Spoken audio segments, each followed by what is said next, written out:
चलिए, set number 8 है। पहला क्वेश्चन आपके सामने, भारत का मूल संविधान किसके द्वारा हस्तलिखित है, तो क्या बताएंगे? प्रेम ठीक है, बिहारी किसके प्रेम द्वारा बिहारी हस्तलिखित है? नारायण ठीक है, ध्यान रायजादा। राय रखेंगे। यादव। प्रेम बिहारी नारायण राय, नारायण सर। प्रेम बिहारी नारायण रायजादा। ठीक है, प्रेम बिहारी रायजादा भी सीधे कहते हैं, नारायण छोड़ भी सकते हैं। ध्यान में रखिएगा, भारत की मूल संविधान की बात करेंगे तो मूल संविधान अनुसूचियों की संख्या कितनी थी? मूल संविधान में अनुसूचियों की संख्या कितनी थी? 8। 8 थी। ध्यान में रखिए, पहले पूछा क्या जा रहा है, ठीक है। कितनी अनुसूची थी? 8 सर। 8 अनुसूची थी मूल संविधान में। ठीक है, ध्यान में रखिएगा, मूल पूछा जा रहा है कि पूरा पूछा जा रहा है। ठीक है, दूसरा क्वेश्चन देखिए, राज्यों में मुख्यमंत्री सहित मंत्रिपरिषद की न्यूनतम संख्या कितनी हो सकती है? न्यूनतम की बात हो रही है। 12। 12 से कम नहीं हो सकती, और साथ में देखेंगे तो 15% से अधिक नहीं हो सकती, इंक्लूडिंग मुख्यमंत्री। ठीक है, ये भी आपको ध्यान रखना चाहिए। ठीक है, आगे देखेंगे भारतीय राज्य व्यवस्था। ठीक है, ये कब किया गया था? 91 संविधान संशोधन। ठीक है, कब किया गया था? 91 नंबर का कॉन्स्टिट्यूशन स्टेटमेंट था, जिसमें क्या था, 12 न्यूनतम हो सकती है, 15% टोटल कैबिनेट अधिकतम हो सकती है। ठीक है, टोटल सदस्यों का। देखेंगे भारतीय राज्य व्यवस्था में निम्नलिखित में से कौन सी अनिवार्य विशेषता है जो ये दर्शाती है कि उसका स्वरूप संघीय है? कौन सा है? न्यायपालिका की स्वतंत्रता सुरक्षित है। तो रखेंगे, इसका आंसर क्या हो जाएगा? ध्यान रखें, न्यायपालिका की स्वतंत्रता क्या है? सुरक्षित है। ठीक है, इससे पता चलता है भारतीय संविधान क्या है, संघीय है। ठीक है, इसको आपको ध्यान में रखना है। ठीक है, निम्नलिखित में से कौन सा राज्य शब्द को सर्वोत्तम रूप से परिभाषित करता है? बताइए क्या हो जाएगा राज्य शब्द को सर्वोत्तम रूप से परिभाषित करना? ए हो जाएगा। व्यक्तियों का एक समूह। व्यक्तियों का एक समूह जो बिना किसी बाह्य नियंत्रण के एक निश्चित भूभाग में अस्थायी रूप से निवास करता है और जिसकी एक संगठित सरकार हो, उसके राज्य होता है। ठीक है, राज्य का मतलब संप्रभुता भी होता है। ठीक है, अगर संप्रभुता नहीं है तो वो एक राज्य नहीं है। ठीक है, वैसे एक निश्चित क्षेत्र होना चाहिए, संगठित सरकार होना चाहिए, उस क्षेत्र में रहने वाले लोगों का समूह होना चाहिए और संप्रभुता होना चाहिए। ठीक है, ध्यान में रखेंगे, संप्रभुता बहुत मैटर करता है। निम्नलिखित में से कौन सा कार्य किसी उदार लोकतंत्र में स्वतंत्रता का सर्वोत्तम स्वतंत्रता की सर्वोत्तम सुरक्षा को नियत करता है? एक प्रतिबद्ध न्यायपालिका, शक्तियों का केंद्रीयकरण, शक्तियों का पृथक्करण, या फिर निर्वाचित सरकार? शक्तियों का पृथक्करण। बिल्कुल ध्यान में रखें, शक्तियों का पृथक्करण की बात करेंगे तो शक्तियों के पृथक्करण का सिद्धांत की बात करें, किसने दिया? मॉन्टेस्क्यू ने दिया था। किसने दिया था शक्तियों का पृथक्करण, डिसेंट्रलाइज ऑफ पावर? किसने दिया? मॉन्टेस्क्यू ने दिया था, जो कि फ्रेंच दार्शनिक था, फ्रांसीसी दार्शनिक था मॉन्टेस्क्यू, उसने दिया था। हमारे यहाँ शक्तियों का पृथक्करण की बात करेंगे तो राज्य की शक्ति उसके 3 भागों में, कार्यपालिका, विधायिका तथा न्यायपालिका में बांट देना चाहिए। ठीक है, शक्ति कैसे बटी हुई है? ठीक है, कार्यपालिका में बटी है, विधान पालिका में बटी न्यायपालिका है, विधायिका। न्यायपालिका में बांटी है। तीनों स्तर पर शक्ति का क्या किया गया? पृथक्करण किया गया। ठीक है, भारत में संपत्ति के अधिकार की वर्तमान स्थिति की बात करें, क्या है वर्तमान स्थिति? विधिक संपत्ति का अधिकार। अधिकार क्या है? तो ध्यान में, संपत्ति का अधिकार एक प्रकार का विधिक अधिकार है। ठीक है, ध्यान रखेंगे, संपत्ति का अधिकार कहाँ आपको देखने को मिलता था?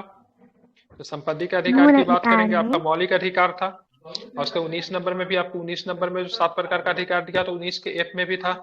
अब 31 जाके में भी। इसको हटा दिया 44वां संविधान संशोधन में, 31 में भी था, 44वां संविधान संशोधन में इसको हटा के कहाँ पे रख दिया गया? इसको 300 के काम में 300 रखा के गया। कहाँ पे रखा गया?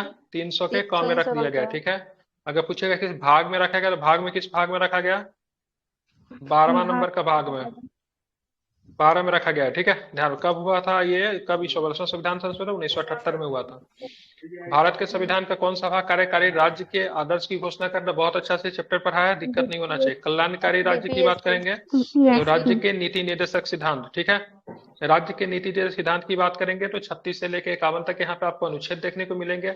बात के संविधान के किस भाग में? तो भाग 4 में आपको राज्य के नीति निर्देशक सिद्धांत आपको देखने को मिलेंगे। ठीक है, किस प्रधानमंत्री कार्य के दौरान भारत में संविधान की 9वीं अनुसूची को स्थापित किया गया? जवाहरलाल नेहरू। 9वीं अनुसूची की बात करेंगे, संविधान में 1951 में जोड़ा गया था। ठीक है, ध्यान में रखेंगे, 1951 में हमारे प्राइम मिनिस्टर कौन थे? तो जवाहरलाल नेहरू साहब थे। ठीक है, कौन हो जाएंगे? नेहरू जी हो जाएंगे। ठीक है, 9 नंबर क्वेश्चन देखें, 1935 में भारत सरकार अधिनियम द्वारा स्थापित संघ में अवशिष्ट शक्ति किसे दी गई थी? तो किसे दी गई थी संघ की गवर्नर अवशिष्ट शक्ति की जनरल। बात करेंगे? गवर्नर जनरल को दी गई थी। किसे दी गई थी? तो आप ध्यान में रखो, किसे दी गई थी? गवर्नर जनरल को दी गई थी। ठीक है, इसको आपको ध्यान में रखना है। आप चलेंगे 10 में, भारत में सरकार की संसदीय प्रणाली क्यों है? क्यों है भारत में सरकार की संसदीय प्रणाली? क्योंकि इसलिए है क्योंकि मंत्रिपरिषद जो है लोकसभा के प्रति क्या होती है? उत्तरदायी होती है। ठीक है, ध्यान में रखेंगे। ठीक है, बात करेंगे मंत्रिपरिषद के तो ध्यान रखें 75 आर्टिकल अनुच्छेद 75 कहता है कि मंत्रिपरिषद सामूहिक रूप से किसके प्रति उत्तरदायी होगी? लोकसभा के प्रति उत्तरदायी होगी। हालांकि मंत्रिपरिषद का गठन किया जाएगा तो इसमें से राज्यसभा का भी सदस्य हो सकता है, ठीक है। चलिए, निम्नलिखित में कौन भारत के संविधान के संरक्षक के रूप में संरक्षित है, बताइए कौन है। भारत का सर्वोच्च क्या न्यायालय। भारत का सर्वोच्च न्यायालय जो होता है, ठीक है, भारत के संविधान के, ठीक है, संरक्षक के रूप में संरक्षित है, ठीक है।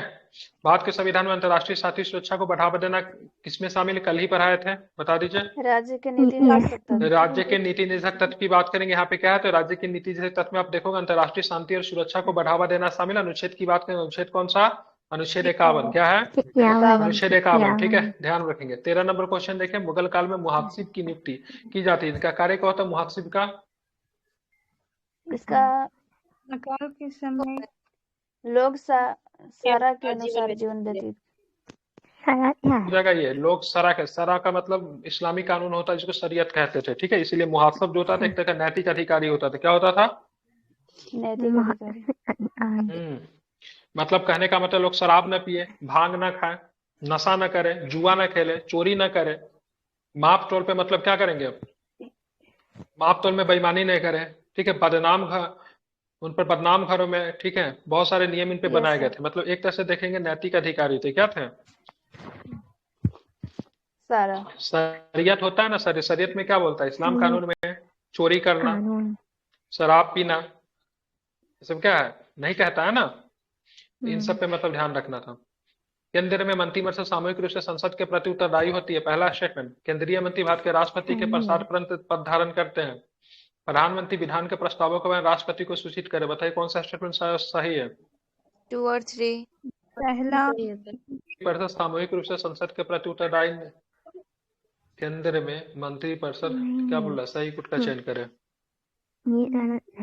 मंत्रिपरिषद सामूहिक रूप से किसके प्रति लिखा, संसद के प्रति नहीं, लोकसभा के प्रति उत्तरदायी होता है, गलत है इसका 2-3 सही, ठीक है। यहाँ पे संसद की जगह पे क्या होगा, लोकसभा। सभा होगा, ठीक है, ध्यान में रखेंगे। आगे चलेंगे, असम, नागालैंड, गोवा, मिजोरम में निर्माण का सही कालक्रम बताइए, ठीक है। सबसे पहले बताइए असम का निर्माण कब हुआ, तो 1935। असम का कब हुआ, 1935 के एक्ट में, ठीक है। फिर नागालैंड 1963 हो जाएगा। गोवा की बात करेंगे 1987। सर मिजोरम होगा पहले, 1987, वो भी 1987 में ही है, ठीक है। सी हो जाएगा। गोवा कितने तारीख, 1 मिनट क्यों बोलने लगती है आप लोग, लिख रहा हूं ना मैं। अब यहाँ पे देखेंगे गोवा की बात करेंगे, गोवा की बात करेंगे तो गोवा 30 मई को है ना, ठीक है। ये कितने तारीख को, 20 फरवरी को है, तो मतलब ये 1900, ये किसका हो गया, ये इसका होगा, नागालैंड का होगा, उसके बाद गोवा होगा, नहीं। तो सबसे पहले असम हो जाएगा, फिर नागालैंड, फिर मिजोरम, फिर गोवा, यही होगा ना। चलिए सी नंबर, ठीक है। असम की बात करेंगे 1935 में, ठीक है। नागालैंड की बात करें 1963 में, 1987 में 2-2 राज्य है, लेकिन पहले आपका क्या हो जाएगा, तो पहले आपका मिजोरम हो जाएगा कि 20 फरवरी को है। और असम की क्या बोलते हैं इसको, गोवा की बात करेंगे, ये भी 1987 में है, लेकिन 30 मई को है, ठीक है। तो ध्यान में रखिएगा, पहले नागालैंड, पहले मिजोरम, देन फिर गोवा। निम्नलिखित में कौन भारत के प्रारूप संविधान की जांच करने वाली विशेष समिति के अध्यक्ष है, तो क्या बताएंगे, नहीं, ध्यान में रखिए क्या बोल रहा है, पर ध्यान से पढ़िए।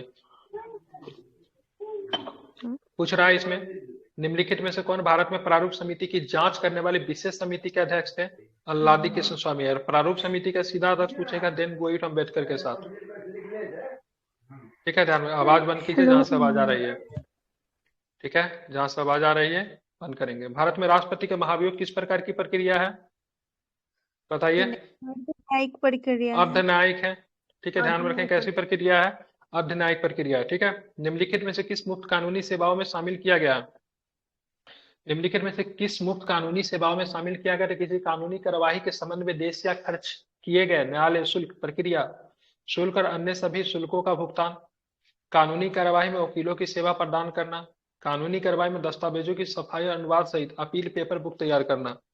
बताइए क्या होगा, सारा होगा। ऑल होगा सारा। हाँ ठीक है, सारा सही है इसका, ठीक है। टोटल के टोटल क्या सही है, ठीक है। किसी कानूनी कार्यवाही के संबंध में देश या खर्च किए गए, ठीक है, न्यायालय शुल्क, प्रक्रिया शुल्क और अन्य सभी शुल्कों का भुगतान सही है। कानूनी कार्यवाही में क्या? सर ये आर्टिकल 39 में है ना? 39, ठीक है, सारे के सारे सही है। 39 के ए। निम्नलिखित में से कौन मौलिक कर्तव्य नहीं है, बताइए। कल ही पढ़ा है मौलिक कर्तव्य। मालिक अरे मौलिक अधिकार है ये। अनुमोदन। ये डी ये तो नंबर मौलिक होगा अधिकार सैन्य तो और दिया गया ना, शैक्षणिक मौलिक। को छोड़कर हम्म, उपाधियों का उन्मूलन। ठीक है, सारे के सारे होंगे। ये क्या आर्टिकल्स 18 की बात करेंगे। 18 क्या कहता है? किसी भी प्रकार के आप उपाधि धारण नहीं कर सकते हो, ठीक है। हाँ, उपाधियों का अंत है, केवल कौन सा? सैन्य शैक्षणिक धारण करेंगे, ठीक है। बाकी किसी प्रकार का आप उपाधि धारण नहीं करोगे, ठीक है, ध्यान में रखना है।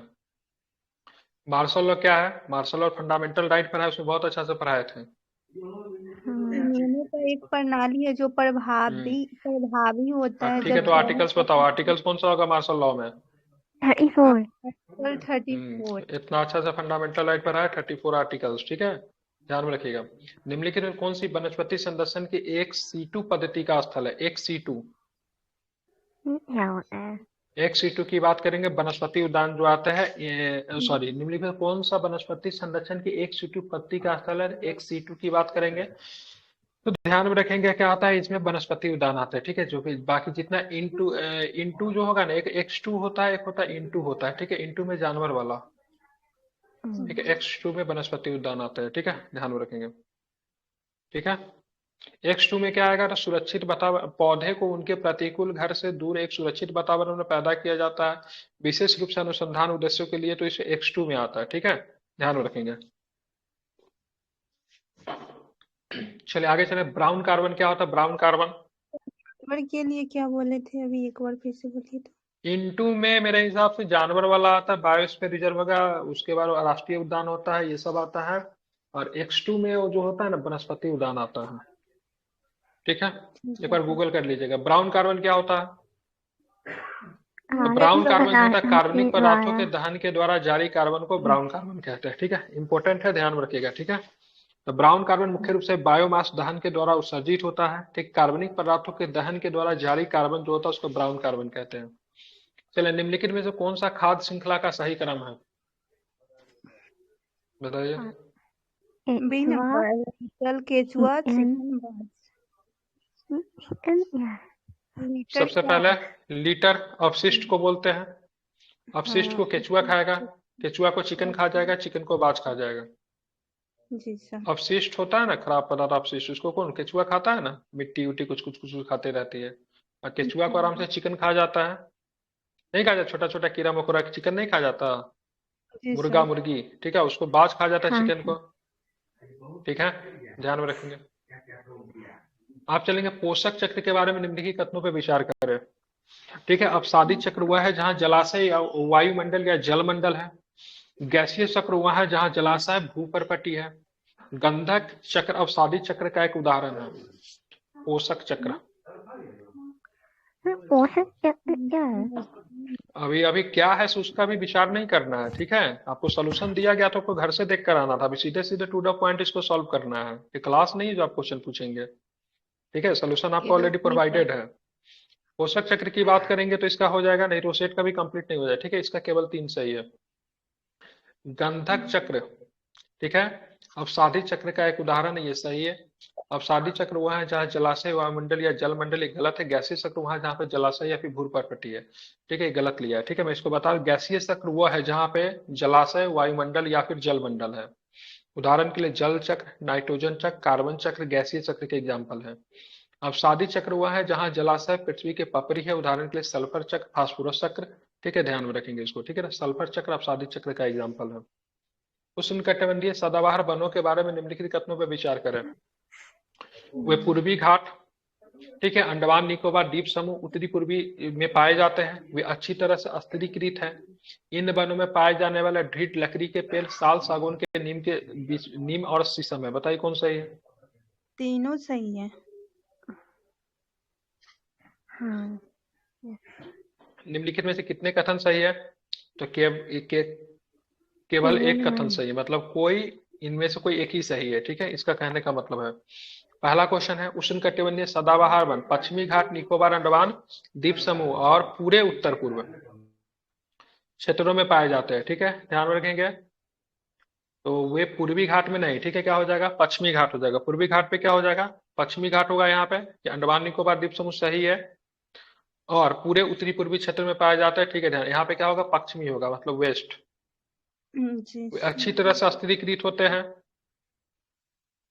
ठीक है, ध्यान अच्छी में रखेंगे। तो ये अच्छी तरह से स्थिरीकृत सही है, मतलब पूरे तरीके से ढके होते हैं, मतलब देखेंगे तो वहां पे सही से सूर्य का प्रकाश भी नहीं पहुंच जाता है। इस वन में, ठीक है, दृढ़ लकड़ी के सेल पेड़, दृढ़ लकड़ी के पेड़ साल, सगुन और नीम आदि नहीं पाए जाते। किस प्रकार का पेड़ मिलते हैं, इसमें शीशम, आबनूस, ठीक है, महोगनी जैसे कठोर पेड़ मिलते हैं, ठीक है, ध्यान में रखेंगे। तो ये गलत है। क्या मिलेगा, शीशम मिलेगा, आबनूस मिलेगा, महोगनी मिलेगा, ये सब इसमें मिलेगा, ठीक है, ध्यान में रखेंगे। समझ गया। अब उष्णकटिबंधीय पर्णपाती वन के जंगल में ये पेड़ जो दिया हो ना, सागौन या फिर साल या फिर ये आबनूस शीशम जो दिया है, ये आपको कहाँ पे मिलेगा, उष्णकटिबंधीय पर्णपाती वन में मिलेगा। निम्नलिखित कथनों पे फिर से विचार है। बक्सा टाइगर उद्यान, बक्सा त्रिपुरा में सही है क्या, मध्य प्रदेश में। ये नहीं बक्सा नहीं, गलत है। बक्सा कहाँ पर, पश्चिम बंगाल में बक्सा पड़ता है, ठीक है। तो ये गलत है, इसमें बोलनी उपयुक्त। The clouded leopard national park Kerala, ये भी गलत है। सिमली पार, ये भी गलत है, ठीक है। निम्नलिखित में कितने जोड़े सही सुमेलित है, तो कोई भी सही सुमेलित नहीं है। आप देख, त्रिपुरा का द क्लाउडेड नेशनल पार्क, ठीक है, ये कहाँ पे पड़ता है, त्रिपुरा में। कहाँ पे है, त्रिपुरा। घर से तो सेट बनाती नहीं है, अगर गलती से कभी बना भी ली तो सोल्यूशन पढ़ के तो देखना नहीं, जबकि सप्ताह में तो दिया जाता है, 2 सेट दिया जाता है, 2 कॉपी मुश्किल से आया, वो भी आज बना है। तो कितना अच्छा से सोल्यूशन दिया हुआ, सोल्यूशन तक देते, लेकिन बनाना तो है नहीं, है ना, घर से रिवीजन करके आना है, तो फिर कैसे समझ में आएगी, फिर रिजल्ट नहीं आएगी तो बोलेगी रिजल्ट नहीं हुआ। तो कितने अच्छे से एक्सप्लेन करके दिया हुआ है। सिमलीपाल बायोस्फीयर रिजर्व की बात करके उड़ीसा में पड़ता है, ठीक है। अब बक्सा की बात करेंगे तो ये भी, बक्सा की बात करेंगे, ये आपको पश्चिम बंगाल में है। ऐसे बेसिक क्वेश्चन ये सब जानकारी होना चाहिए, कोई भी सही नहीं है, सारे के सारे गलत है, ठीक है। चलिए, होकेरा आदत भूमि पंजाब में, रुद्र सागर पश्चिम बंगाल में, रेणुका झील हिमाचल प्रदेश में, कितने सही है, केवल एक। तीनों के तीनों सही है। वैद्यों में कौन सा युग्म सही सुमेलित है, सॉरी, निम्नलिखित में से कौन सा युग्म सही सुमेलित है, रेणुका सही है। रुद्र सागर कहाँ पे होगा, रुद्र सागर होकेरा, होकेरा जम्मू कश्मीर में पड़ता है, ठीक है। और ये रुद्र सागर कहाँ से है, ये शायद राजस्थान। त्रिपुरा में है। रुद्र सागर की बात करेंगे, त्रिपुरा, जहां से भी आवाज आ रही है, कोई बात कर रहा है, ठीक है, किसी के घर की आवाज आ रही है, माइक बंद करके रखेंगे, बार बार मैं बता रहा हूँ, फिर समझ में नहीं आ रही आप लोग को, ठीक है। रुद्र सागर की बात करेंगे आपको त्रिपुरा में आपको मिलेगा, होकेरा की बात करेंगे जम्मू कश्मीर में, ठीक है। रेणुका की झील की बात करेंगे हिमाचल प्रदेश में। रेणुका झील से एक प्रश्न बनता है, सबसे छोटा रामसर स्थल है, ठीक है, क्या है, भारत में 80 रामसर स्थल हो गए ना, उनमें से सबसे छोटा जो है कौन सा है, आपको रेणुका झील है, हिमाचल प्रदेश की, ठीक है। अगर सबसे बड़ा रामसर स्थल की बात करेंगे, सबसे बड़ा कौन है, सबसे बड़ा की बात करेंगे सुंदरबन डेल्टा है, ठीक है। अगर पूछेगा सबसे पहला का कौन है, तो सबसे पहला आपको हो जाएगा चिल्का झील हो जाएगा, ठीक है, ध्यान में रखेंगे। 28 नंबर क्वेश्चन देखिए, उपयुक्त में से कौन सा पृथ्वी पर कार्बन चक्र में कार्बन डाइऑक्साइड को जोड़ता है, प्रकाश संश्लेषण, श्वसन, कार्बनिक पदार्थों को क्षय, या फिर ज्वालामुखी, बताइए क्या होगा इसका आंसर होगा, ठीक है। तो इसका आंसर होगा 2, 3, 4 होगा, ठीक है। क्या होगा इसका, 2, 3, 4 होगा, पहला वाला नहीं होगा। प्रकाश संश्लेषण से कार्बन चक्र नहीं उत्पन्न, प्रकाश संश्लेषण क्या होगा, ऑक्सीजन होता है ना, ठीक है, ऑक्सीजन रिलीज होता है ना प्रकाश संश्लेषण से। कार्बन को एक तरह से देखेंगे, कार्बन डाइऑक्साइड को समाप्त करता है, बाकी श्वसन से कार्बन निकलता है ना, श्वसन से हम लोग सांस लेते तो कार्बन डाइऑक्साइड छोड़ते हैं, कार्बनिक पदार्थों को जलाते, किसी सामान को जलाते तो उससे भी निकलता है, ज्वालामुखी क्रिया के समय में भी CO2 जलवाष्प जैसे गैस निकलते हैं, ठीक है। तो 2, 3, 4 हो जाएंगे, पहले वाला इसका नहीं होगा, ठीक है, ध्यान रखेंगे। चलिए, आप चलेंगे, भारत के एक विशेष राज्य की निम्नलिखित विशेषताएं की बात करेंगे। यह उसी अक्षांश पर स्थित है जो उत्तरी राजस्थान से होकर गुजरती है। इसका 80% क्षेत्र की बात करेंगे, वनाच्छादित है, मतलब वन से है। इन राज्यों में 12% अधिक वन क्षेत्र संगठित क्षेत्र नेटवर्क का गठन है। किस राज्य की बारे में बात हो रही है, पता चल गया होगा, 87% के आसपास वन है वहां पे, ठीक है। कहाँ पे होगा, अरुणाचल प्रदेश, ठीक है। और मोर देन 80% से ज्यादा वन है, ठीक है, ध्यान में रखेंगे यहाँ पे, ठीक है। इसका आंसर क्या होगा, अरुणाचल प्रदेश अरुणाचल तीन। प्रदेश, ठीक है। अरुणाचल प्रदेश में वन की परसेंट कितना है जानते हैं? कितना परसेंट वन है यहाँ पे? 80% से ज्यादा वन क्षेत्र है, ठीक है। सबसे ज्यादा वन क्षेत्र कहाँ है? अरुणाचल में है कि मिजोरम में है? सर आंध्र अरुणाचल प्रदेश। में ही ना सबसे ज्यादा वन क्षेत्र। चलिए, बात निम्नलिखित में कथनों पर फिर से विचार करना है, ठीक है। बायोकेमिकल ऑक्सीजन डिमांड पानी के कार्बनिक पदार्थों के अपघटन के लिए आवश्यक ऑक्सीजन की मात्रा का एक उपाय है। बायोकेमिकल, अत्यधिक प्रदूषित जल का बीडीओ मान बहुत अधिक होता है, बीओडी मान बहुत अधिक होता है। बताइए कौन सही है? दोनों केवल एक सही है, ठीक है। बायोकेमिकल, ठीक है। बायोकेमिकल ऑक्सीजन डिमांड बीओडी की पानी में कार्बनिक पदार्थों के अपघटन के लिए आवश्यक ऑक्सीजन की मात्रा का एक उपाय है। अत्यधिक प्रदूषित जल होगा उसमें बीओडी मान कम नहीं होता, ज्यादा नहीं होता, कम होता है। क्या होता है? कम होता है, ठीक है। ध्यान में, स्वच्छ जल का बात करेंगे ना, ठीक है। अत्यधिक प्रदूषित जल का बीओडी मान बहुत कम होता है, गलत है, ठीक है। अत्यधिक प्रदूषित जल होगा उसका बीओडी मान क्या होगा? ज्यादा होगा, ठीक है। जैसे बात करेंगे स्वच्छ, अगर मान लो कोई स्वच्छ जल है तो उसका बीओडी मान की बात करेंगे 5 है। अगर प्रदूषित जल है तो उसका बीओडी मान कितना होगा? 17 हो सकता है, ठीक है। ध्यान में रखेंगे। कोई अगर स्वच्छ जल है ना तो उसका बीओडी मान 5 पीपीएम से कम होगा, ठीक है। 5 पीपीएम से कम होगा। और कोई अगर प्रदूषित जल है तो उसका 17 पीपीएम से ज्यादा हो सकता है, ठीक है। क्या हो सकता है? इससे ज्यादा हो सकता है, ठीक है। ध्यान में रखना है। अब चलेंगे आगे, ठीक है। निम्नलिखित में से किसका जल निकाय में निर्वहन, ठीक है, यूट्रोफिकेशन का कारण बनता है? बताइए। निम्न किसका जल घरेलू निकायों से सीवेज। निर्वहन से यूट्रोफिकेशन के कारण बनता है? तो घरेलू सीवेज, कृषि उर्वरक और पहला और औद्योगिक तीसरा। बहिस्राव, सबके सब सही है। 31 का डी है, सारे के सारे सही है, ठीक है। अगर बात करें कोई जल निकाय, ठीक है, शैवाल और प्लवक की अत्यधिक वृद्धि इस प्रक्रिया के संख्या, अगर शैवाल की संख्या बढ़ जा रही है, ठीक है, प्लवक की संख्या बढ़ जा रही है, तो समझेंगे क्या हो रहा है। इससे पता यूट्रोफिकेशन के बारे में पता चलता है। Eutrophication। यूट्रोफिकेशन प्राकृतिक रूप से या मानवीय गतिविधियों के कारण जल निकायों से ऑक्सीजन की कमी की प्रक्रिया है। मतलब क्या होता है? ऑक्सीजन कम हो जाता है जल में। जल में जब ऑक्सीजन कम हो जाएगा तो क्या होगा? उनमें जो जलीय जीव जो है वो क्या लगेंगे? मरने लगेंगे, ठीक है। मर जाए। जब यूट्रोफिकेशन की कमी होगी, ऑक्सीजन की कमी होगी, तो उसमें क्या जम जाएगा? ठीक है, शैवाल की संख्या बढ़ेगी, प्लवक की संख्या बढ़ेगी, ठीक है। और इससे ये किन क्रियाओं की वजह से होगा? तो कृषि उर्वरक, घरेलू सीवेज, घर से निकलने वाला जो कूड़ा कचरा होता है, औद्योगिक बहिर्वाह के कारण होता है।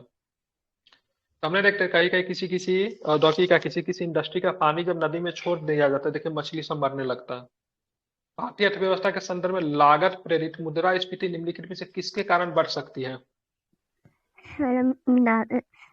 इसका 1 2 4 लिया है, ठीक है। मतलब मुद्रास्फीति, सूचकांक मजदूरी, श्रम की लागत बढ़ जाती है, और एक और लिया कच्चे माल की ऊंची कीमत, ठीक है। तो इसका आंसर ए है, ठीक है। निम्नलिखित में से कौन सा मंदी के प्रमुख प्रभाव है? मंदी होने से क्या होता है? मांग में गिरावट आएगी। मांग में गिरावट आ जाएगी, मुद्रास्फीति कम रहती है, रोजगार दर गिर जाती है, उद्योगों कीमतों में कटौती का सहारा लेते हैं। सारे के सारे सही है, ठीक है। आप चलते हैं, मुद्रा पूर्णांकन का प्रभाव यह है कि आवश्यक है। क्या होगा? मुद्रा के पूर्णांकन का प्रभाव यह है कि आवश्यक है। विदेशी बाजारों से घरेलू निर्यात की प्रतिस्पर्धा में सुधार, घरेलू मुद्रा का विदेशी मूल्य, या फिर व्यापार संतुलन में सुधार करना। बताइए। घरेलू मुद्रा का विदेशी मूल्य बढ़ाए। ठीक है, ध्यान रखें इसमें 2 कथन सही है, ठीक है। मुद्रा पूर्ण मूल्यांकन का प्रभाव यह है कि यह आवश्यक है, ठीक है। विदेशी बाजारों में घरेलू निर्यात की प्रतिस्पर्धात्मक सुधार, या फिर घरेलू मुद्रा का विदेशी मूल्य बढ़ाना, या फिर व्यापार संतुलन में सुधार करना। कौन सही है? कथन एक गलत है, ये वाला गलत है। बाकी घरेलू मुद्रा का विदेशी मूल्य बढ़ाया, व्यापार संतुलन में सुधार करना, दोनों को दोनों स्टेटमेंट सही है, ठीक है। मुद्रा का पुनः मूल्यांकन का प्रभाव यह है, ये आवश्यक है, घरेलू मुद्रा का विदेशी मूल्य बढ़ाना, ठीक है। व्यापार संतुलन में सुधार करना, मुद्रा का फिर से मतलब पुनः मूल्यांकन करना। हम डॉलर के प्रति अपने मुद्रा को फिर से हम कम भी कर सकते हैं, बढ़ा भी सकते हैं। हमारा डॉलर के प्रति अपना कितना 80 रुपया के आसपास है, हम चाहे तो उसको 75 कर देंगे। और जब 75 करेंगे तो क्या होगा? हमारे यहाँ बहुत ज्यादा, मतलब क्या होगा? निर्यात बढ़ जाएगा, तो सॉरी आयात हमारे यहाँ से बढ़ जाएगा। अगर मान लीजिए वही $1 लेके अगर हमारे यहाँ कोई आदमी आके 80 रुपया का सामान खरीदेगा, ठीक है। और वही $1 का आके हमारे यहाँ से 75 रुपया के समझता, आयात निर्यात पे फर्क पड़ता है, ठीक है, ध्यान में रखिएगा। तो दोनों को घरेलू मुद्रा का विदेशी मूल्य बढ़ाया, व्यापार संतुलन में सुधार करना, दोनों सही है, दो सही है। भारत में निम्नलिखित में से किसे कृषि में सार्वजनिक निवेश नहीं माना जाता, बताइए।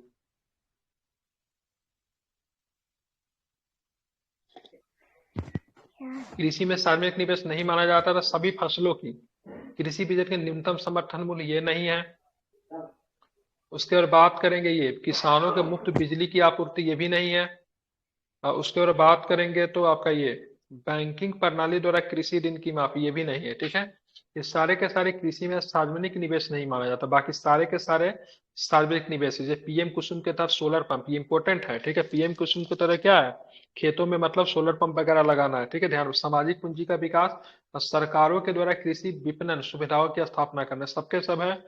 बाकी कौन नहीं है सार्वजनिक निवेश में, तो सभी फसलों के लिए, कृषि उपज के लिए न्यूनतम समर्थन मूल्य तय करना, किसानों को मुफ्त बिजली आपूर्ति, बैंकिंग प्रणाली द्वारा कृषि ऋण की माफी, ठीक है। 1, 4, 5। हाल के दिनों में निम्नलिखित में से कौन से कारक नीति भारत में गन्ने की कीमत को प्रभावित कर रही है, बताइए। एक बार ध्यान में, गन्ना पे एमएसपी नहीं दिया जाता है, ठीक है। पहला होगा और दूसरा बफर स्टॉक नहीं होगा, ठीक है। बाकी सबके सब सही है, ठीक है। एफआरपी है, सरकार का व्यापार है, ठीक है। और यहाँ पे उत्पादन की सब्सिडी है, ठीक है। गन्ना पे एमएसपी नहीं दिया जाता है, ठीक है। गन्ना पे एमएसपी नहीं दिया जाता है, ठीक है। समझ गए, ध्यान में रखेंगे। गन्ना पे क्या एफआरपी होता है, क्या होता है, एफआरपी। गन्ना पे एमएसपी, एमएसपी गेहूं वगैरह पे होता है, बाकी ध्यान में रखेंगे। गन्ने के लिए बफर स्टॉक नहीं रहती है, ठीक है। गन्ना के लिए बफर स्टॉक नहीं होती है, ठीक है। अब आते हैं 1991 में आर्थिक उदारीकरण के बाद भारतीय अर्थव्यवस्था के संदर्भ में निम्नलिखित कथनों पर विचार करें। क्या क्या हुआ था, तो ध्यान में रखेंगे। ग्रामीण रोजगार की वृद्धि दर घटी, ठीक है।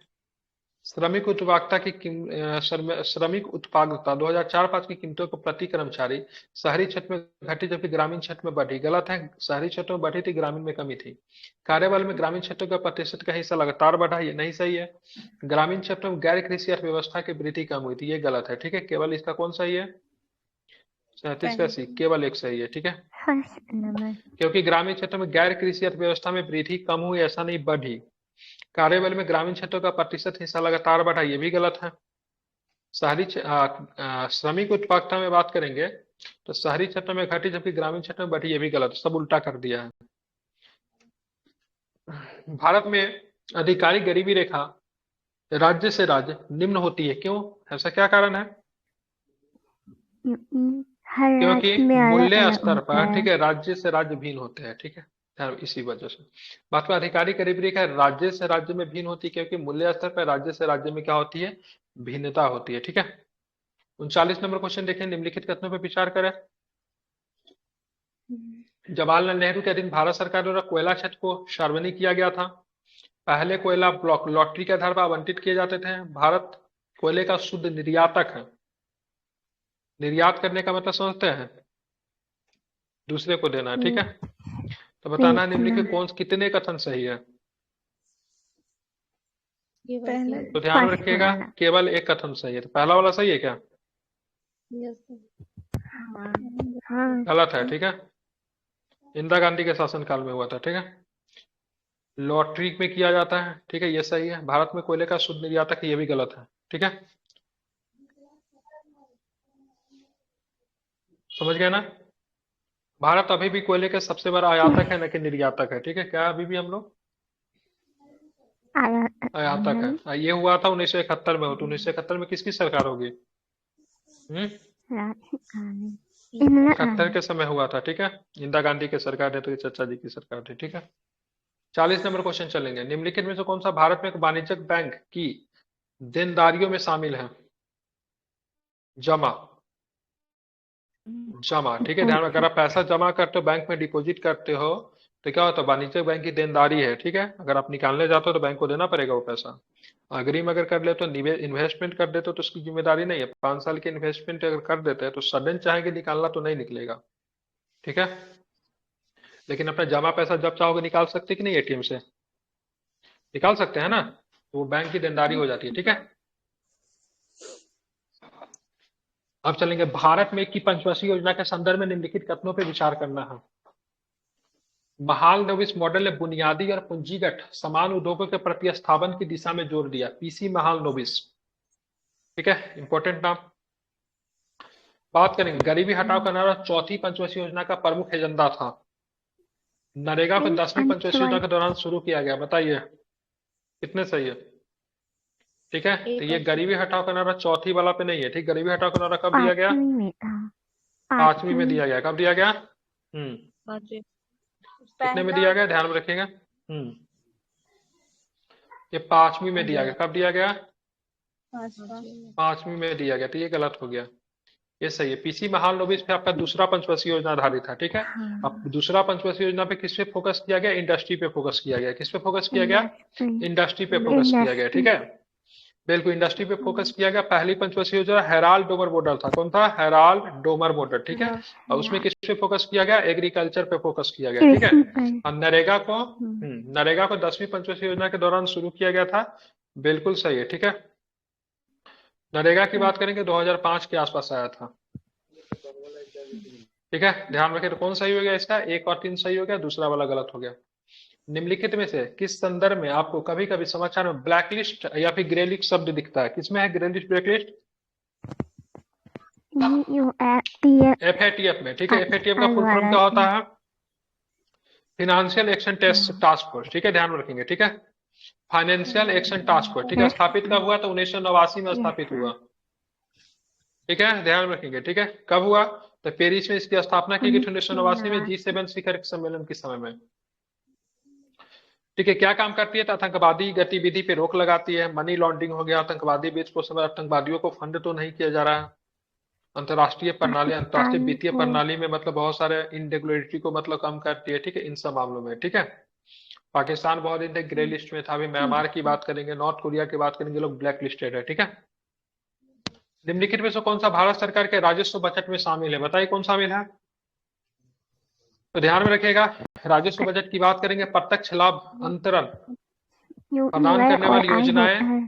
ठीक है, और राज्यों और केंद्र शासित को सहायता अनुदान। ठीक है, ये सबके सब है। ठीक है, विदेशी सरकारें से प्राप्त ऋण ये नहीं शामिल होता है, इसका 1 और 3 शामिल है। ठीक है, निम्नलिखित में कौन सा भारत सरकार के राजस्व बजट में शामिल, किस बजट जो बनता है उसमें क्या शामिल करते हैं? तो प्रत्यक्ष लाभ अंतरण प्रदान करने वाली योजनाएं और राज्यों और केंद्र शासित प्रदेशों को जो सहायता अनुदान जो दिया जाता है उनको शामिल किया जाता है। ठीक है, कुसुम ऊर्जा के ऊपर में जस्ट अभी चर्चा की है। बता दीजिए कुसुम ऊर्जा क्या होगा? इंपॉर्टेंट है कुसुम ऊर्जा। सोलर पंप वाला। हाँ, सोलर ऊर्जा उपलब्ध करना है किसानों को। ठीक है, सौर ऊर्जा। ठीक है, ध्यान में रखेंगे। निम्नलिखित में कब ये कुसुम योजना, ध्यान में रखिएगा, बहुत ही इंपॉर्टेंट है। और ये मतलब एक तरह का मतलब बात करेंगे, साल मुझे नहीं याद आ रहा, लेकिन मतलब सौर ऊर्जा है। किसानों को सौर ऊर्जा के द्वारा उनको एनर्जी के मतलब नीड को पूरा करना है। ठीक है, 45 नंबर क्वेश्चन देखिए, निम्नलिखित में से कौन सा कथन सही नहीं है? तो ध्यान में रखिएगा, तो यहाँ पर है इसका से नॉमिनल जीडीपी की गणना स्थिर कीमतों पर विभिन्न वर्षों के आउटपुट या फिर मूल्यांकन से की जाती है, गलत है। ठीक है, ध्यान में रखिए, ये सही नहीं है। तो सही कौन कौन है? तो वास्तविक सकल घरेलू उत्पाद की गणना सामान्य कीमतों पे विभिन्न वर्षों में आउटपुट का मूल्यांकन करके की जाती है, सही है ये। ठीक है, संभावित सकल घरेलू उत्पाद वास्तविक सकल घरेलू उत्पाद है जो अर्थव्यवस्था उत्पादन करेगी, इनके संसाधन पूरी तरह से नियोजित होंगे, ये भी सही है। वास्तविक सकल घरेलू उत्पाद प्रति व्यक्ति जनसंख्या द्वारा विभाजित वास्तविक सकल घरेलू उत्पाद का अनुपात है, ये भी सही है। टोटल जो सकल घरेलू उत्पाद होता है उसमें प्रति व्यक्ति से टोटल जनसंख्या से डिवाइड कर देते हैं, जिससे वास्तविक सकल घरेलू उत्पाद पता चलता है। अब आते हैं राजकोषीय घाटा। ठीक है, राजकोषीय घाटा की बात करें, क्या सही है? ठीक है, राजकोषीय घाटा सरकार की कुल उधार आवश्यकताओं का प्रतिबिंब है। ठीक है, एक उच्च राजकोषीय घाटा हमेशा अर्थव्यवस्था के लिए बुरा होता है। ठीक है, तो ये हमेशा अर्थव्यवस्था के लिए बुरा नहीं होता है। ठीक है, उच्च राजकोषीय घाटा निजी उद्यमियों और व्यवसायों द्वारा अच्छा भी नहीं होता है। ठीक है, हमेशा बुरा भी नहीं होता लेकिन अच्छा भी नहीं होता है। ठीक है, ऐसा हमेशा लगा के इसको गलती कर दिया। उच्च राजकोषीय घाटा निजी उद्यमियों और व्यवसायों द्वारा उधार लेने के लिए ब्याज की उच्च दरों को जन्म दे सकता है, इसका 1 और 3 सही लिया है। ठीक है, ठीक है, ध्यान रखेंगे। ठीक है, आप बोलेंगे राजकोषीय घाटा को डिफाइन कैसे करेंगे? ठीक है, राजकोषीय घाटा को डिफाइन किसे करें? ऋण, पूंजीगत प्राप्ति और कुल व्यय के बीच का अंतर जो होता है उसको राजकोषीय घाटा कहते हैं। क्या बोलते हैं? ऋण, ऋण पूंजीगत प्राप्तियों और कुल व्यय के बीच में, मतलब सरकार को कितना आमदनी हुआ, सॉरी सरकार को कितना प्राप्तियां हुआ, सरकार ने कितने खर्च कर दिए, दोनों के बीच का जो अंतर जो होता है उसको राजकोषीय घाटा कहते हैं। ठीक है,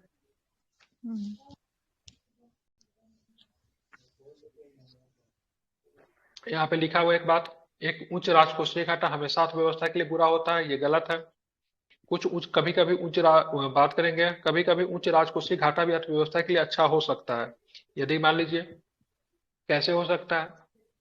जैसे सरकार का आमदनी 2000 रुपया है और सरकार ने मतलब क्या किया, खर्च कर दिया 5000 रुपया कर दिया, तो 3000 रुपया तो क्या होगा, राजकोषीय घाटा हो गया, आमदनी से ज्यादा खर्चा कर दिया, तो ये बहुत ज्यादा लॉस हो गया ना। 3000 का लॉस चल रहा है, लेकिन मान लीजिए सरकार ने 3000 को पैसा रेलवे में लगा दिया है, ठीक है, सड़क बना दिए, इसके इंफ्रास्ट्रक्चर में, पोर्ट में कर दिया, तो फ्यूचर में इनसे तो प्रॉफिट तो निकलेगा नहीं, ये सब जो कमा के गवर्नमेंट को तो देगी, तो कमा कर अगर गवर्नमेंट को देगी तो गवर्नमेंट इस गैप को तो फिल तो कर सकती है ना। 3000 का गैप कुछ दिन में फिल हो जाएगा और उसके बाद ये सब समाप्त तो नहीं होगा, ये सब तो फ्यूचर में भी तो काम करते रहेगा, तो लॉन्ग टर्म में फिर से मतलब गवर्नमेंट को पैसा दे सकती है। अगर मान लीजिए आपने पैसा बैंक से लेके मकान बना लिया तो आप लॉस में चले गए, ठीक है, क्या होगा, लॉस में चले गए, लेकिन क्या होगा, मकान जब बनाने तो उसको रेंट पे लगाएंगे, तो धीरे धीरे जितना पैसा आपने लिया उतना पैसा आपने चुका भी दिया और धीरे धीरे उससे रेंट का जो पैसा आ रहा है तो आपको लॉन्ग टर्म में आपको प्रॉफिट भी देगा। ठीक है, तो इसीलिए एक स्टेटमेंट यहाँ पे दिया, उच्च राजकोषीय घाटा हमेशा अर्थव्यवस्था के लिए बुरा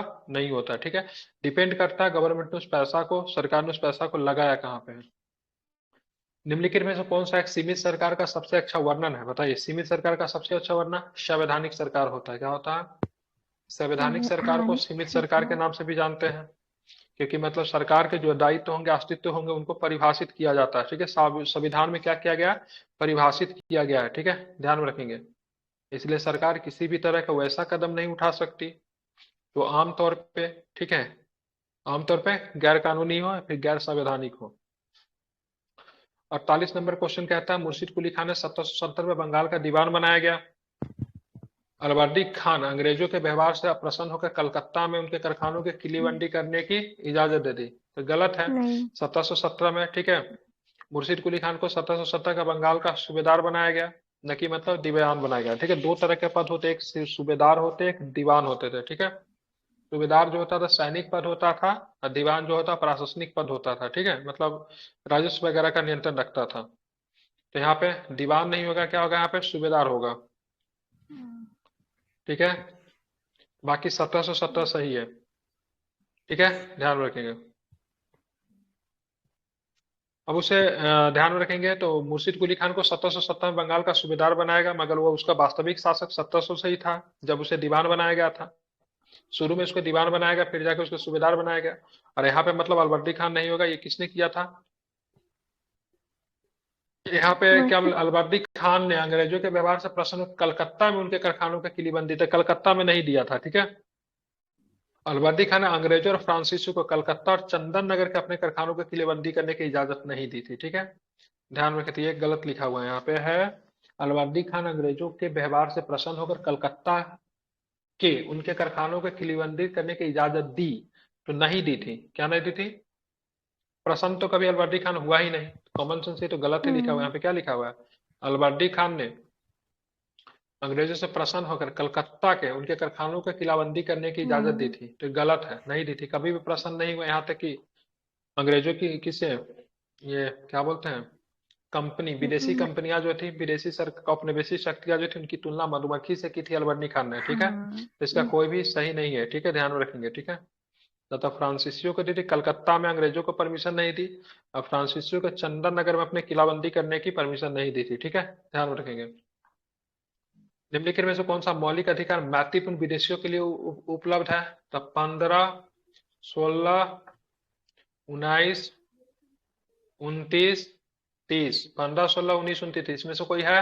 नहीं है ना, तो सारे के सारे। ठीक है, ध्यान रखें, सारे के सारे, लेकिन ध्यान में रखना है कंडीशन क्या है, मैत्रीपूर्ण संबंध हमारा कैसा होना चाहिए, उनके साथ मैत्रीपूर्ण होना चाहिए, तो सारे के सारे उपलब्ध है। ठीक है, 15, 16, 19, 29, 30 को छोड़ के सारे के सारे उपलब्ध है। 50 नंबर क्वेश्चन, क्या नहीं समझ में आया? 15, 16, 19, 29, 30 इस छोड़ के, ये आर्टिकल्स को छोड़ के, ये केवल भारतीयों को है, बाकी जितना भी फंडामेंटल राइट है वो सबको उपलब्ध है। अब मैत्रीपूर्ण कहने का मतलब है ऐसा देश जिसके साथ हमारा युद्ध न चल रहा हो या फिर उनके साथ मेरे संबंध अच्छे हो। मतलब हम कह सकते हैं पाकिस्तान के साथ मेरा मैत्रीपूर्ण संबंध नहीं है, तो हो सकता है उनको 15, 16, 19, 29, 30 के अलावा और भी अधिकार से वंचित कर सकते हैं। ठीक है, अगर मान लीजिए कि पाकिस्तानी अगर हमारे यहाँ जासूसी करने आएगा, तो जासूसी करने आएगा तो उसका 21 भी जा सकता है, गिरफ्तार कर सकते हैं उसको।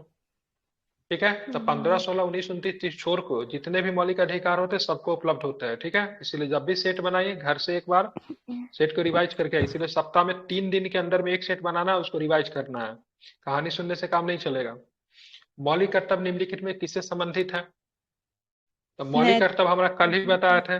ठीक है, हमारा नैतिक कर्तव्य है, कानूनी कर्तव्य नहीं है। कानूनी कर्तव्य होता था सजा का प्रावधान होता, न्यायोचित भी नहीं है क्योंकि इसको न्यायालय में लेकर नहीं जा सकते, कल हमने पढ़ाया था। भारत और ब्रिटेन की संसदीय प्रणाली के बारे में निम्नलिखित में कौन सा कथन सही है? भारत और ब्रिटेन दोनों ही केवल संसद सदस्यों को ही मंत्री नियुक्त करने की अनुमति देते हैं।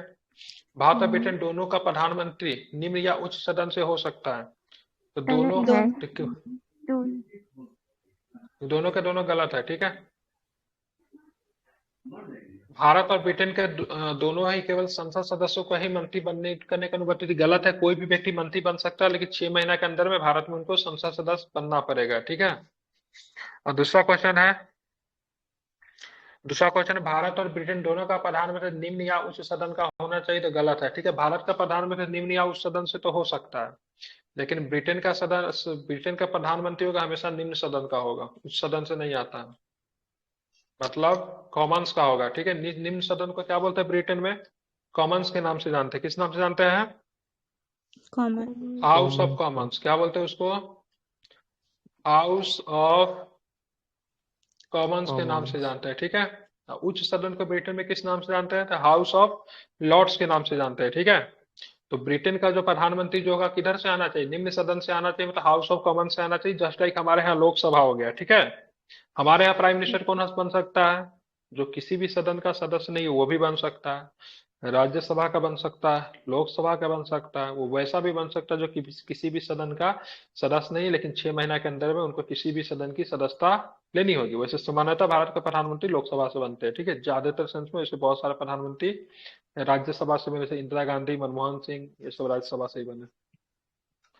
अब आ गया था भारत की संविधान के अनुच्छेद 1 में भारत को संघीय राज्य के बजाय राज्यों के संघ के रूप में वर्णित किया गया है। भारतीय संघ इकाइयों द्वारा समझौते का नतीजा नहीं है और घटक इकाइयों को इनसे अलग होने का कोई स्वतंत्रता नहीं है। बताइए, तो इसका बात करेंगे तो ध्यान में रखना है, दोनों को दोनों स्टेटमेंट सही है। भारत के राज्य जो है किसी भी समझौते के परिणाम नहीं है, इसीलिए कभी भी मतलब क्या हो सकते, अलग नहीं हो सकते। ठीक है, भारत के राज्य क्या हो सकते, कभी भी अलग नहीं हो सकते। अर्चना कुमारी, मैंने आपको मैसेज किया था, आपने पेमेंट रिसिप्ट मुझे नहीं भेजा है। ठीक है, 2-3 दिन से आपको देख रहे हैं, आपका मेरे पास स्क्रीनशॉट नहीं है, तो आप अगर नहीं भेजेगी मैसेज को इग्नोर करके रिमूव कर दी जाएगी आप। ठीक है, लास्ट वार्निंग आपको दे रहा हूँ। 10वीं अनुसूची भारत के संविधान में किसके प्रधानमंत्री काल में पेश हुआ? बताइए। राजीव गांधी की सरकार थी 10वीं अनुसूची के समय में। ठीक है, ध्यान में, इसको 1985 में आती है। कब आती है? 1985 में। ठीक है, कब हुआ 10वीं अनुसूची? 1985 में। किसकी सरकार थी? राजीव गांधी की सरकार थी। ठीक है, ध्यान रखेंगे। ठीक है, 52वां संविधान संशोधन किया गया था 1985 में, इसको आपको ध्यान में रखना है। ठीक है, समझ गए? चलिए अब हम चलेंगे, मान लीजिए विधानसभा भंग हो जाती है। ठीक है, और विघटन के समय राज्य विधान परिषद द्वारा एक विधेयक पारित किया जाता है और राज्यपाल राष्ट्रपति की सहमति की प्रतीक्षा की जाती है, तो उस विधेयक का क्या होगा? लैप्स हो जाता है। विधायक नहीं होता है लैप्स। ठीक है, विधानसभा से, विधान परिषद से पास हो चुका है, अगर राज्यपाल या फिर राष्ट्रपति के प्रतीक्षा में है तो वह व्यापगत नहीं होगा। ठीक है, वह रहेगा। ठीक है, किस मामले में भारत के सूचना के अधिकारी की उत्पत्ति प्रदान करने वाला माना जाता है? ठीक है, तो किस मामले को भारत में सूचना के अधिकार की उत्पत्ति प्रदान करने वाला माना जाता है, तो क्या बताएंगे? क्या हो जाएगा? गोपालन। नहीं, श्री कुलवाल बनाम जयपुर नगर निगम का मामला। ठीक है, क्या था? श्री कुलवाल बनाम जयपुर नगर निगम की मामला। ठीक है, क्या हुआ था यहाँ पे? तो देखिए, सूचना का अधिकार अधिनियम आरटीआई कानून की उत्पत्ति 1986 में श्री कुलवाल बनाम, ठीक है, जयपुर नगर निगम मामले में सर्वोच्च न्यायालय के फैसले के माध्यम से शुरू हुआ, जिसमें निर्देश दिया गया था कि संविधान के अनुच्छेद 19 के तहत प्रदान की गई, ठीक है, भाषण और अभिव्यक्ति की स्वतंत्रता स्पष्ट रूप से सूचना के अधिकार का अर्थ है। बिना सूचना, भाषण और अभिव्यक्ति की, ठीक है, स्वतंत्रता द्वारा नागरिकों को पूरी तरह से उपयोग नहीं किया जा सकता है। ठीक है, तो ध्यान रखिएगा किस मामले में सूचना के अधिकार की उत्पत्ति मानी जाती है। तो ये आपका किसमें था, श्री कुलवाल बनाम जयपुर नगर निगम का मामला। मामला कब का है, कब का मामला है, 85 का। 1986 में। ये तो फंडामेंटल राइट से संबंधित है, ये के गोपाल वाला। और ये शिवकांत शुक्ला बरामदा एमडी जबलपुर का मामला जो है किससे संबंधित है, शिवकांत शुक्ला एमडीए जबलपुर का मामला, भूल रहा हूँ, मुझे याद नहीं आ रहा, ये भी बहुत फेमस मामला है। शिवकांत शुक्ला बनाम ये डीपीएसपी का साथ मामला है, ये एडीएम जबलपुर का मामला। आर्टिकल 21 का बोल रहा है। हाँ तो लेकिन ये सस्पेंशन ऑफ नहीं, आर्टिकल 21 ड्यूरिंग इमरजेंसी। अच्छा ये चेक किए क्या हुई, ठीक ठीक हम्म। ठीक। कभी कभी समाचार पत्रों में देखे जाने वाला पीपीआरटीएमएस और स्वीप निम्नलिखित में से किससे संबंधित है, तो क्या बताएंगे। चुनावी ठीक है, सुधार। ध्यान रखिएगा चुनावी सुधार। ठीक है, कभी कभी समाचार पत्रों में देखना पीपीआरटीएमएस और स्वीप की बात करेंगे, किससे संबंधित है, तो चुनावी सुधार से संबंधित है। ठीक है, इसको आपको ध्यान में रखना चाहिए, किससे संबंधित है, चुनावी सुधार से संबंधित। ठीक है, पीपीआरटीएमएस और एसवीईपी, ठीक है, किससे संबंधित है, चुनावी सुधार। क्या होता है, तो ये मेरा राजनीतिक दल के पंजीकरण ट्रैकिंग प्रबंधन प्रणाली है, जिसको पीपीआरटीएमएस कहते हैं। ठीक है, ध्यान में रखेंगे। ठीक है, अब आगे निम्नलिखित में विचार करना है, कीजिए विचार। विद्युत मोटर यांत्रिक ऊर्जा को विद्युत ऊर्जा में परिवर्तित करते हैं, डायनो में विद्युत ऊर्जा को यांत्रिक ऊर्जा में, उल्टा दिया हुआ है। माइक्रोफोन विद्युत ऊर्जा को ध्वनि ऊर्जा में, कितने सही है इसमें, ध्वनि ऊर्जा में। दो सही ठीक है, ध्यान में रखें। माइक्रोफोन गलत है।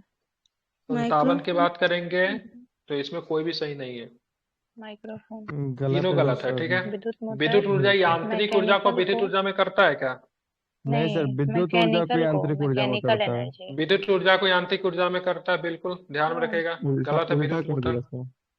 डायनामो विद्युत ऊर्जा को यांत्रिक ऊर्जा में नहीं डायनेमो करता है, डायनामो की बात करेंगे कि यांत्रिक ऊर्जा को विद्युत ऊर्जा में यांत्रिक करता है। ये सब माइक्रोफोन ध्वनि ऊर्जा को ध्वनि विद्युत ऊर्जा ऊर्जा में करता है। ठीक है, ये ध्वनि सर। ऊर्जा को विद्युत ऊर्जा में करता है, तो ये भी गलत हो गया। ठीक है, सारे के सारे गलत हो गए। मैक 58 किसी को तो नंबर कहते हैं क्वेश्चन। सर, हाँ मैक सर, मैक फोन का हाँ मैक बिल्कुल, होता है माइक ना। यही कहता है, ध्वनि हम लोग बोलते हैं ना, ध्वनि निकलते हैं, उसको विद्युत ऊर्जा की वजह से दूसरे को आगे चल के सिग्नल सुनाई देता है। ठीक है। Yes sir. गैस में ध्वनि तरंगों का संचरण होता है, किस प्रक्रिया के द्वारा होता है, ठीक है, थोरोशन संपीड़न।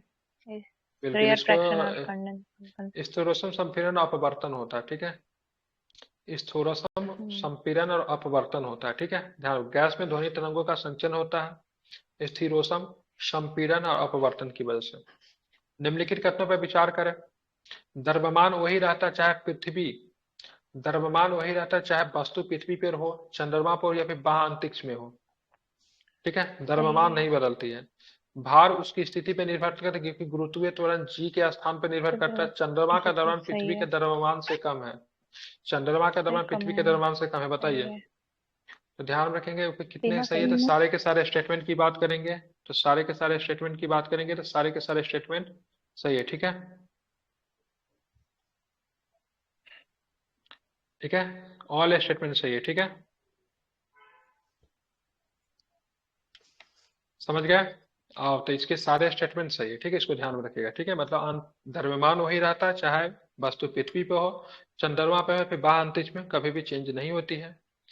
भार उसकी स्थिति पर निर्भर करता है, क्योंकि गुरुत्वीय त्वरण जी के स्थान पर निर्भर करता है। चंद्रमा का द्रव्यमान पृथ्वी के द्रव्यमान से मतलब क्या है, कम है, इसको ध्यान में रखेंगे। चलिए निम्नलिखित कथनों पर फिर से आपको विचार करना है।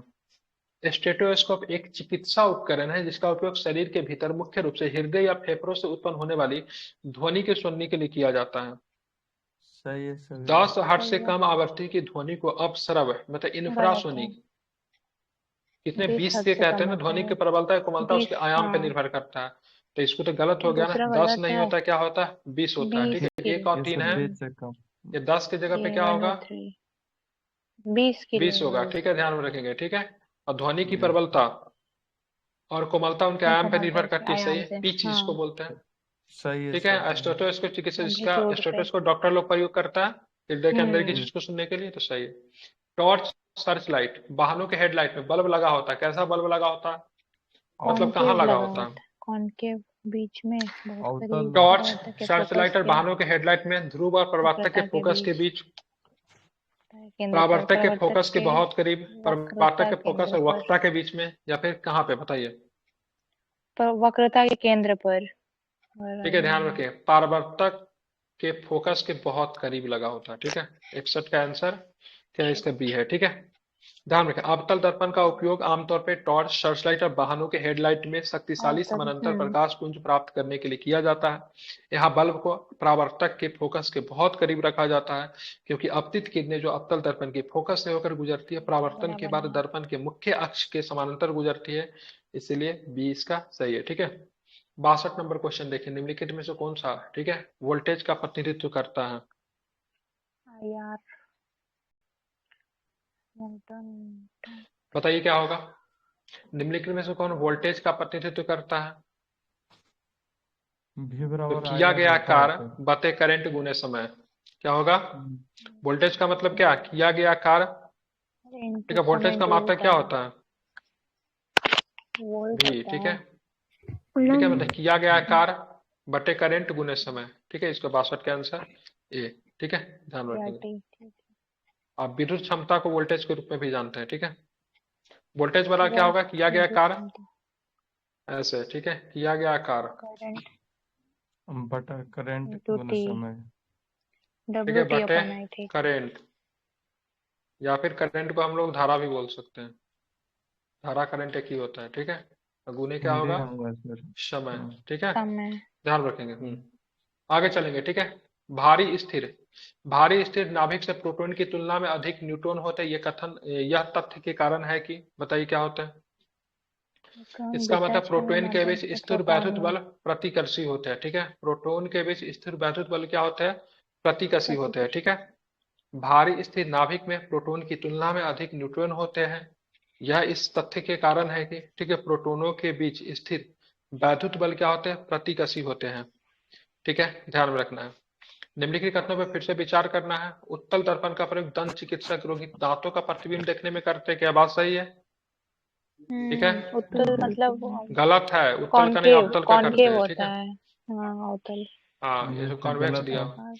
आप देखेंगे प्रकाश के पूर्ण आंतरिक परावर्तन का सूरज चंद्रमा के क्षितिज, ठीक है, अंडाकार दिखाई देता है, ये भी गलत है।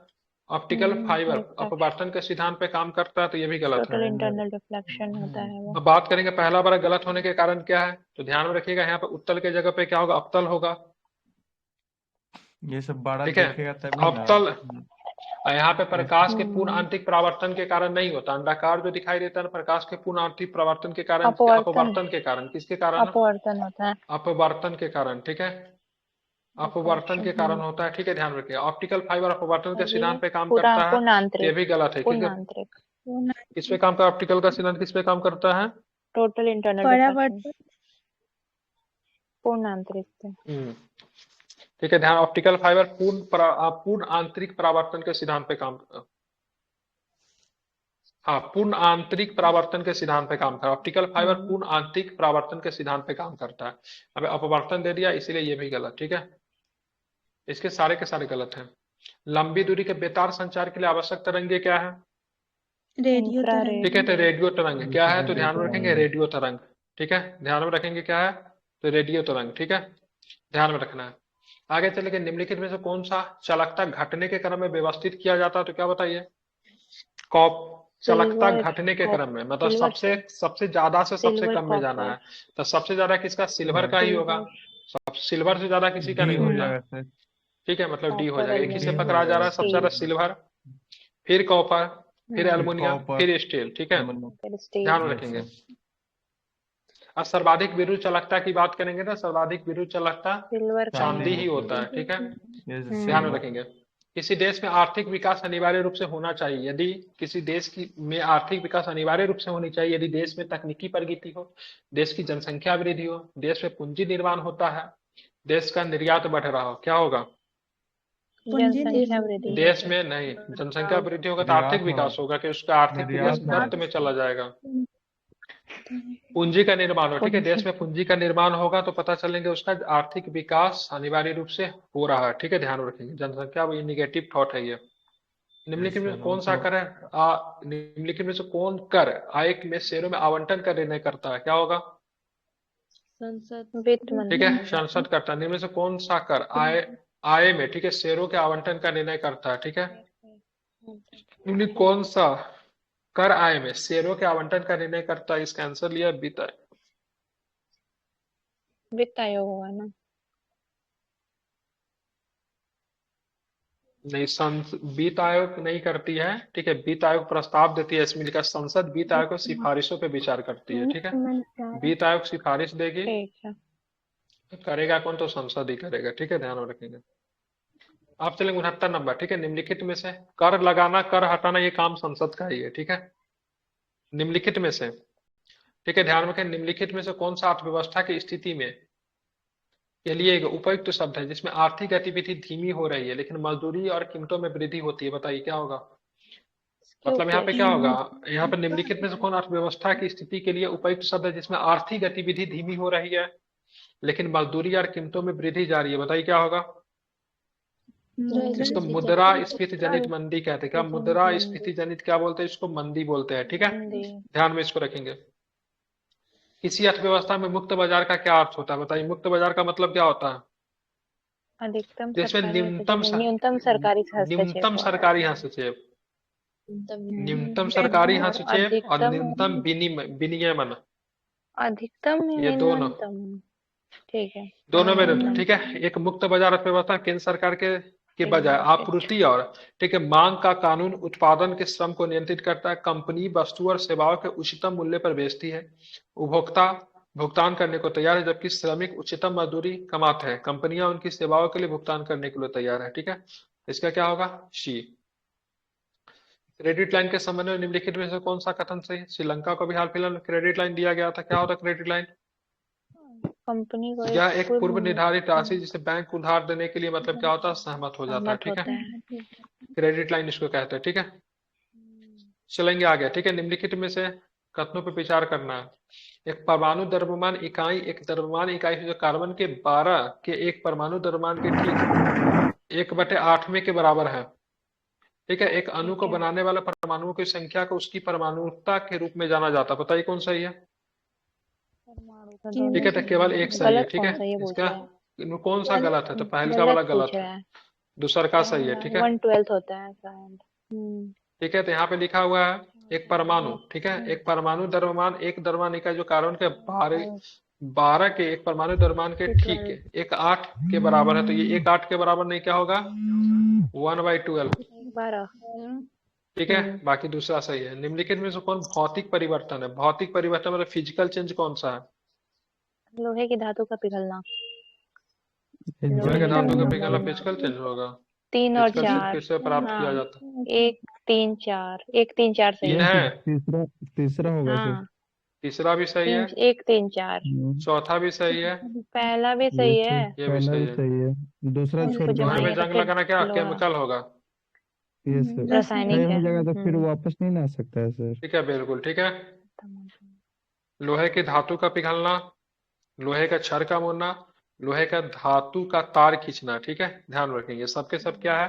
तो भौतिक परिवर्तन है। 1 3 4 फिजिकल चेंज। ध्यान रखेंगे, ठीक है। तो यहाँ पे ध्यान रखना है, ठीक है, क्योंकि इन तीनों प्रक्रिया में लोहा अपना रूप बदलता है, रासायनिक संगठन नहीं। लोहे में जंग लगने से उसका रासायनिक संगठन ही क्या होता है? बदल जाता है। आपसे लोहे से बनी किसी वस्तु पे जंग लगना कहलाता है, क्या कहलाता है? पहला सर संक्षारण सर। और रासायनिक संक्षारण, ठीक है, परिवर्तन। संक्षारण, और यह एक रासायनिक परिवर्तन है। इसमें भौतिक के साथ साथ रासायनिक परिवर्तन थोड़ी ना होगा, नहीं सर, केवल रासायनिक परिवर्तन साथ में रासायनिक संक्षारण, ठीक है। इसका परिवर्तन। क्या होगा? सी सही। निम्नलिखित कौन सा प्रकृति में सजातीय है? प्रकृति में सजातीय कौन है? लकड़ी, ठीक मिट्टी है, और बर्फ। बर्फ और मतलब 4, ठीक है। निम्नलिखित कौन प्रकृति में सजातीय है? तो इसका लिया बर्फ 75 और का सी, वायु। मतलब 1 और 4, मतलब बर्फ और सजातीय वायु जो मतलब? है प्रकृति में सजातीय है। अच्छा। देखिए, बर्फ और हवा प्रकृति में समरूप है क्योंकि उनके रूप पूरे द्रव्यमान एक ही समान संरचना होती है, इनके घटकों के परिवर्तनशील संरचना नहीं है। उदाहरण वायु, सकरा, विलियम तथा पीतल। दूसरी ओर विषमांगी मिश्रम संगठन पूरे द्रव्यमान में एक समान नहीं होता, इनके घटक एक चर संरचना, उदाहरण के लिए मिट्टी, लकड़ी और रक्त। ठीक है, ये ठीक है। इसका डिफिनेशन दिया हुआ है, इसका क्या होगा 1 और 4। ठीक है। सोडियम कार्बोनेट एक क्षारीय लवण है। क्षारीय लवण क्यों है ये क्षारीय लवण सोडियम क्षारीय, कार्बोनेट? दुर्बल अम्ल और प्रबल क्षार। प्रबल क्षार है, ठीक है, बिल्कुल। दुर्बल अम्ल। तो क्या है सोडियम कार्बोनेट, ठीक है, क्या बोलते हैं सोडियम कार्बोनेट क्या है, तो ध्यान में रखिएगा, प्रबल क्षार है और दुर्लभ अम्ल है। ठीक है। प्रिया ने एक प्राकृतिक गैस कंप्रेसिव यूनिट का दौरा किया और पाया कि तापमान और दबाव की विशिष्ट परिस्थितियों में गैस को द्रवित किया जा सकता है। दोस्तों के साथ अपना अनुभव साझा करते हुए भ्रमित हो गई। स्थिति के सही समुच्चय को पहचानने में उसकी मदद करें। लो क्या टेम्परेचर होगा? High pressure. कम कम तापमान और तापमान उच्च दबाव। उच्च दबाव। तो प्रिया ने एक प्राकृतिक गैस के कंप्रेसिव यूनिट का दौरा किया और पाया कि तापमान और दबाव में विशिष्ट परिस्थितियों में गैस द्रवित किया जा सकता है। दोस्तों के साथ अपना अनुभव साझा करते करते भ्रमित हो गई। स्थितियों के सही समुच्चय को पहचानने उसकी मदद कीजिए। तो तापमान क्या था, कम था, अब प्रेशर की बात करेंगे हाई था। ठोस कैल्शियम ऑक्साइड जल के साथ तीव्रता से एक अभिक्रिया करते कैल्शियम हाइड्रोक्साइड बनाता है, ठीक है, जिसके साथ ऊष्मा मुक्त होती है। इस प्रक्रिया का चूने का बुझना कहता है। निम्नलिखित में से कौन सा चूने की बुझना के बारे में सही है, बताइए। उसमें क्षेपी चूने का अभिक्रिया है, बुझना। ठीक है। हाँ? और फिर परिणामी विलयन का पीएच 7 से अधिक होगा। 2 और 3 सही है। 7 से अधिक उस बाद छेवी अभिक्रिया है और जिसका पीले में 7 से हाँ, अधिक होगा, क्षारीय होगा ना। 2 और 3 तो क्षारीय होगा 7 से अधिक होगा, अम्लीय होगा तो 7 से कम कम होगा। ठीक है, इसको आपको ध्यान में रखना है, ठीक है, इंपॉर्टेंट है। चलिए आगे चलेंगे तो देखेंगे निम्नलिखित में से कौन सा कथन सत्य है। सिल्वर क्लोराइड लंबे समय तक सूर्य के प्रकाश के संपर्क में रहने के कारण ग्रे हो जाता है।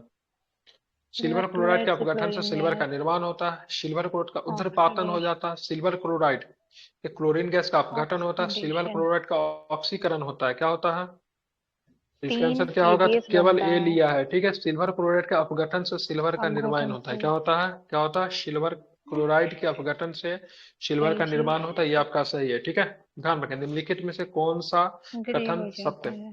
ठीक है, सिल्वर क्लोराइड के लंबे समय तक सूर्य के प्रकाश के संपर्क में रहने के कारण ग्रे हो जाता है। तो सिल्वर क्लोराइड के अपघटन से सिल्वर का निर्माण। ठीक है, ध्यान में रखना। तो इसका आंसर ए लिया है। निम्नलिखित में से कौन सा पोषक तत्व उर्वरकों में उपलब्ध नहीं होता। उर्वरक में क्या उपलब्ध नहीं होता है जिसमें उसको डालना पड़ता है। एनपीके, आयरन नहीं होता है। ठीक है, आयरन नहीं होता है। क्या होता है उर्वरक में फिर, तो उर्वरक में एनपीके। नाइट्रोजन होता है, एनपीके होता है। ठीक है, उर्वरक में क्या होता है, एनपीके, एन से नाइट्रोजन, पी से फास्फोरस, के से पोटेशियम। ठीक है, आयरन आपको नहीं होता है। ठीक है, ध्यान में रखेंगे। अनुपात पता है क्या एनपीके का, 1:3:2 3:4:1 कुछ तो होता है। अनुपात हम भी भूल रहे हैं। ठीक है, ध्यान में रखेंगे। 1 2 1 7 होता है। एक बार चेक कर लीजिए, नहीं 1 2 4 यह है क्या,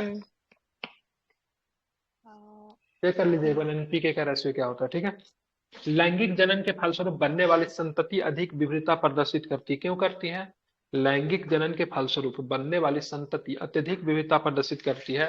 रीजन क्या है इसका, तो ध्यान में, अनुवांशिक पदार्थ समान प्रजाति के 2 माता पिता से आती है। ठीक है, आज ही पढ़ा रहे थे ये। नई प्रजातियां बन सकती है, कैसे बन सकती है बताइए। डीएनए जनन कोशिका में महत्वपूर्ण परिवर्तन से गुजरता है। युग्मक में गुणसूत्र की संख्या में परिवर्तन होता है।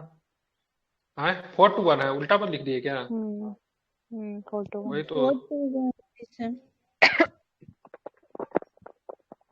वही लग रहा था इधर से होगा कि इधर से होगा, यही गलती हो जाता है। ठीक है, ध्यान रखेंगे। ठीक है, 4:1 होता है। ठीक है, इसमें बताइए इसका आंसर क्या होगा। नई प्रजातियां बन सकती है, डीएनए जनन कोशिकाओं में महत्वपूर्ण परिवर्तन से गुजरता है, युग्मक में गुणसूत्र की संख्या में परिवर्तन होता है, गुणसूत्र की संख्या समान रहती है, मैटिंग नहीं होता है। क्या बताएंगे इसका, इसका 1 और 2 सही है। क्या सही है, पहला दूसरा, गुणसूत्र की संख्या ये सही है समान नहीं दोनों। रहती है।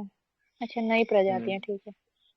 ठीक है, निम्नलिखित में से सही कथन का चुनना है। तरल अवस्था में गुजरे बिना ठोस या वाष्प में रूपांतर वाष्पीकरण कहलाता है। गलत। द्रव अवस्था में गुजरे बिना ठोस या वाष्प में परिवर्तन ऊर्ध्वपातन कहलाता है। नहीं, ठीक है, वाष्प का द्रव अवस्था में गुजरे बिना ठोस में परिवर्तन हिमीकरण सब्लिमेशन। कहलाता है, और ठोस का द्रव में परिवर्तन ऊर्ध्वपातन कहलाता है। ठोस का द्रव नहीं, ये गलत है। पहला क्या सही है? वाष्पीकरण होता है। वाष्प का तरल अवस्था गुजरे बिना वाष्प का ठोस द्रव का अवस्था में गुजरे बिना ठोस में परिवर्तन वाष्प हिमीकरण में होता है, गलत बात है। सब्लिमेशन। पहला भी द्रव गलत है, अवस्था में सब्लिमेशन। द्रव अवस्था में गुजरे बिना ठोस के वाष्प में परिवर्तन ऊर्ध्वपातन कहलाता है। यही ठीक, सही द्रव है। अवस्था में गुजरे बिना ठोस सीधे वाष्प में परिवर्तन हो जाए, ऊर्ध्वपातन के। तरल अवस्था में गुजरे बिना ठोस वाष्प में गलत वाष्पीकरण गलत है। ठीक है, कौन सही है? तो सरल ये सही है। ठीक है, इसका उदाहरण क्या है? तो इसका कपूर उदाहरण है ना। कपूर उदाहरण, फिर नेफ्थलीन, मम्मी लोग आप देखिएगा वो सूटकेस वगैरह में डालती नहीं फिनाइल तो का फेनाइल की नेफ्थलीन गोली जो था, वो डालेंगे। सब इसका एग्जाम्पल है। ठीक है, दिल के बाएं ओर, दिल के बाएं निम्नलिखित में से बच्चा कौन सा है कथन सही है? बताइए। Left ventricle. इसका 2 ये सही लिया है, पढ़ लेने दीजिए ना। पढ़िए इसको। और बाएं इसका नीले 4 आपका सही लिया लेफ्ट है। वेंट्रिकल। अरे देखेंगे ठीक है। निम्नलिखित में से कौन सा कथन सही है दिल के बारे में? बायां निलय ऑक्सीजनित रक्त को शरीर के विभिन्न भागों में पंप करता है, जबकि दायां निलय ऑक्सीजन रहित को फेफड़ों में पंप करता है। दायां अलिंद शरीर के विभिन्न भागों में ऑक्सीजन रहित रक्त प्राप्त करता है, जबकि बायां निलय ऑक्सीजन युक्त शरीर को रक्त के विभिन्न भागों में पंप करता है। ठीक है, इसका आंसर जो है सी लिया है, इसको आप लोग पढ़ लीजिएगा 2 और 4 आंसर। ठीक है, फिर आगे चलते तो देखें पौधे के परिपक्व पत्तियों और फलों के गिरने के ट्रिगर करने वाला पदार्थ कौन है? कौन गिराता है इसको? ठीक है, एब्सिसिक एसिड, एब्सिसिक एसिड गिराता है। ठीक है, ध्यान रखेंगे। ठीक है, तब पत्ते गिराना, फूल गिराना, फल गिराने से किसका काम होता है? एब्सिसिक एसिड की वजह से होता है। ठीक है, ध्यान रखें किसके वजह से होता है? एब्सिसिक एसिड, जिसे एबीए के नाम से जानते हैं। ठीक है, अब चल निम्नलिखित में से निम्नलिखित कौन कथन एक लिंगी पौधों के लिए सही है, एक लिंगी पुष्पों के लिए सही है? बताइए। दूसरा तो देख रहे हो, इनमें या तो पुंकेसर या फिर स्टिकेसर होता, सही है। 2 और 3 वे और परागकण 4 प्रदर्शित करते, ये भी सही है।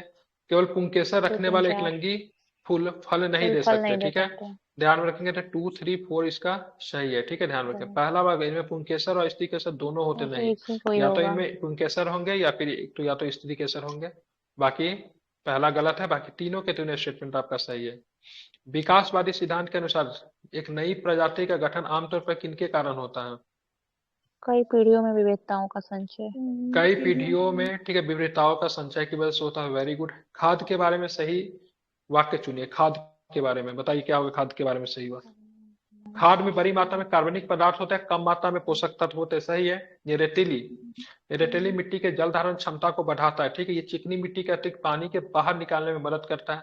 जानवरों के मल मूत्र का बना होने के कारण इसका अत्यधिक उपयोग पर्यावरण को प्रदूषित करता है। गलत है। जानवर के मल मूत्र जो से बना खाद पर्यावरण के लिए बेहतर होता है। ये चिकनी मिट्टी के अतिरिक्त पानी के, ठीक है, बाहर निकालने में मदद करता है। ये भी है, गलत है, क्योंकि चिकनी मिट्टी के पानी को बाहर निकलने में मदद नहीं करता। चिकनी मिट्टी के क्या करता है? रोकता है। कम मात्रा में पोषक तत्व होता है इसमें। ठीक है, इसको रेतीली मिट्टी में जल धारण क्षमता बढ़ाता है। 1 और 2 सही है, बाकी गलत है। कौन कथन गलत है? सभी हरे पौधे नीले हरे सवाल उत्पादक है। हरे पौधे अपना भोजन कार्बनिक यौगिकों से प्राप्त करते हैं। उत्पादक अपना भोजन कार्बनिक यौगिकों से स्वयं तैयार करता है। उत्पादक अपना भोजन बनाता है क्या? या फिर हरे पौधा अपना भोजन कार्बनिक यौगिक से प्राप्त करता है, या फिर पौधे और सौर ऊर्जा रासायनिक ऊर्जा में बदलते हैं? बताइए। ये किसी से प्राप्त नहीं करता हरा पौधा अपना भोजन। ये हरा पौधा भोजन अपना खुद बनाता है। ठीक है, किसी से प्राप्त नहीं करता, किसी को भी डिपेंडेंट नहीं है। ठीक है, तो ये गलत है, बाकी सबके सब सही। उत्पादक अपना भोजन अकार्बनिक यौगिक से स्वयं तैयार करता है। ठीक है, ये गलत है। हरे पौधे अपना भोजन कार्बनिक यौगिक से प्राप्त करते हैं। गलत है। क्या होता है? ये खाना अपना भोजन खुद बनाते हैं। निम्नलिखित में से प्रासन की कुछ परिभाषाएं ध्यान से पढ़िए और सही परिभाषा सुनिए। निम्नलिखित में से प्रासारण की कुछ परासरण की कुछ परिभाषाएं ध्यान से पढ़िए, उसको खुद चुनना है। बताइए कौन सही है? परासरण की प्रक्रिया का अर्थ, ठीक है, परासरण की प्रक्रिया का अर्थ है परागम्य झिल्ली के माध्यम से पानी के अणुओं को उनके उच्च सांद्रता वाला क्षेत्र में उनकी कम सांद्रता वाले क्षेत्र में गति के रूप में परिभाषित करना। ठीक है, तो कौन हो जाएगा इसका सही? डी वाला। 90 का आंसर ए लिया है। ठीक है, हाँ सही एक अर्धपराग में झिल्ली के माध्यम से उच्च सांद्रता वाले क्षेत्र में कम सांद्रता वाले क्षेत्र में सही पानी है, के अणुओं का प्रेशर संचलन, का। यही जो होता है परासरण होता है। एक हम्म, कोशिका फूल जाएगी, यदि एक कोशिका फूल जाएगी, कब फूल जाएगी बताइए? Low pressure, high pressure to low pressure, परिवेशी माध्यम पोटेंशियल से की जल और के अणुओं की कंप्रेसर सांद्रता, अधिक कोशिका में जल के अणुओं की सांद्रता से अधिक है। होगी, गलत। तब वो फूल जाएगी। मतलब ऑप्शन की बात परिवेशी करेंगे, क्या माध्यम ले रहा है इसका? ये ले रहा ठीक है, होगा। इसका आंसर लिया 91 का बी लिया है। ठीक है, मतलब ये लिया है। एक परिवेशी माध्यम से जल की सांद्रता अणुओं की सांद्रता कोशिका के जल में अणुओं की सांद्रता से अधिक सांद्रता होगी, से तब कोशिका क्या होगी? अधिक है। फूल जाएगी। ठीक है, सही वाक्य को चयन करना है। ठीक है, संकरण का अर्थ है अनुवांशिक रूप से भिन्न पौधे के बीच क्रॉसिंग करवाना। दो किस्मों के बीच के संकरण को अंतर हाइब्रिडेशन, विशिष्ट संकरण कहा जाता है। इंटर एक पौधे में वांछित लक्षण के जीन का परिचय अनुवांशिक रूप से संशोधित फसल देता है। दो प्रजातियों के पौधों के बीच में संकरण को अंतर वैरायटी कहा जाता है। बताइए क्या सही है?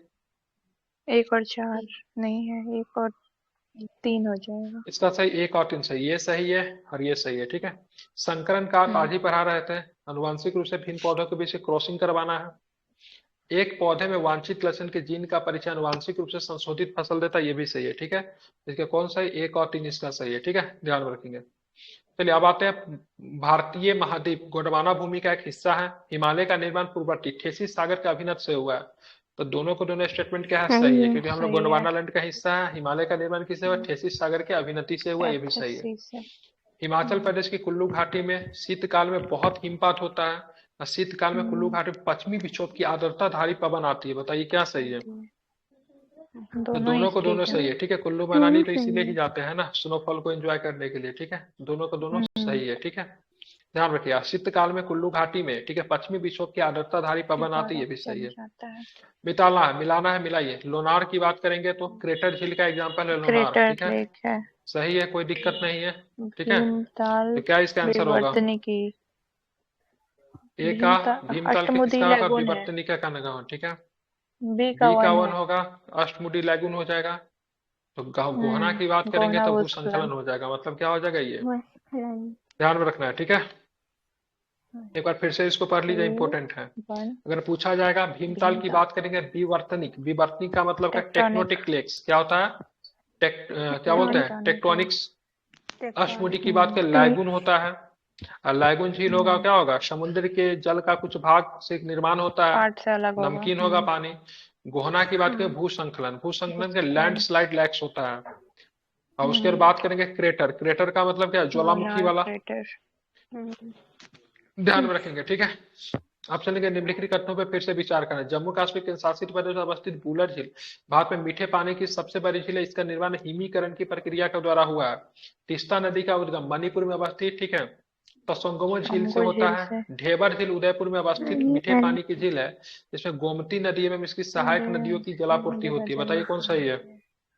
लास्ट थर्ड वाला सही है। दूसरा पहला तीसरा दूसरा सही है। गलत है। नहीं, पहला दूसरा गलत है। हाँ ठीक है, तीसरा इसका सिक्किम बात से करेंगे। निकलती है। एक मिनट, ये इसका सही जो है ना, केवल सी सही है। ठीक है, मणिपुर से नहीं निकलती है। तीस्ता तो सिंपल सी बात है, तीस्ता कहाँ से निकलती है? तो ध्यान में रखिएगा, ध्यान रखें, सिक्किम से निकलती है। ठीक है, सिक्किम के, हाँ सिक्किम से निकलती है, ध्यान में रखना है। और दूसरी बात पर बात करेंगे तो ये जम्मू कश्मीर को, जो जम्मू कश्मीर जो बुलर झील है, जो हिमानीकरण से नहीं, तो इसको पानी मिलता है। कहाँ से पानी मिलता है? तो इसको मिलता है पानी आपको यहाँ से, क्या बोले, झेलम नदी से पानी मिलता है। झेलम से मिलता है। किससे मिलता है इसको पानी? झेलम से मिलता है। ठीक है, और तीस्ता नदी का उद्गम कहाँ पे है? सिक्किम में। ठीक है, ध्यान रखिए, सिक्किम में है। ठीक है, ठीक है, तसोगम्बो झील से होता है, ध्यान रखेंगे। तो ये सिक्किम में ही है। ठीक है, और ढेबर झील उदयपुर में अवस्थित मीठे जल की झील है, जिसमें गोमती नदी एवं इसकी सहायक नदियों द्वारा जलापूर्ति की जाती है। ठीक है, ठीक है, ध्यान रखें, गोमती नदी पे बांध बनाकर निर्मित की गई। ठीक है, 97 नंबर क्वेश्चन क्या है? निम्नलिखित में से कौन सा कथन सत्य है? ठीक है, भारत की जलवायु उष्णकटिबंधीय एवं शीतोष्णकटिबंधीय दोनों जलवायु की विशेषताएं उपस्थित है। ठीक है, भारत में कर्क रेखा के उत्तरी भाग में कम दैनिक एवं वार्षिक तापांतर पाया जाता है, गलत, अधिक पाई जाती है। ठीक है, भारत के दक्षिणी भाग में उच्च दैनिक, ये गलत है, दक्षिण में कम, उत्तर में अधिक। ठीक है, पहला ठीक है, ध्यान में रखना है। तो सही कौन है? तो केवल पहला सही है। ठीक है, भारत में जलवायु की उष्णकटिबंधीय एवं शीतोष्णकटिबंधीय दोनों को दोनों पाई जाती है। केवल के केवल कौन सही है? तो ए सही है। ठीक है, ध्यान में रखना चाहिए। ठीक है, अब बात करेंगे कर्क रेखा के उत्तर में स्थित भारत के उत्तरी भाग में भूमध्य रेखा से दूर होने के कारण उच्च दैनिक तथा वार्षिक तापमात्रा के साथ विषम जलवायु भी पाई जाती है। ठीक है, अब आते हैं मृदा संरक्षण की समस्या से संबंधित निम्नलिखित कथनों पर विचार करें।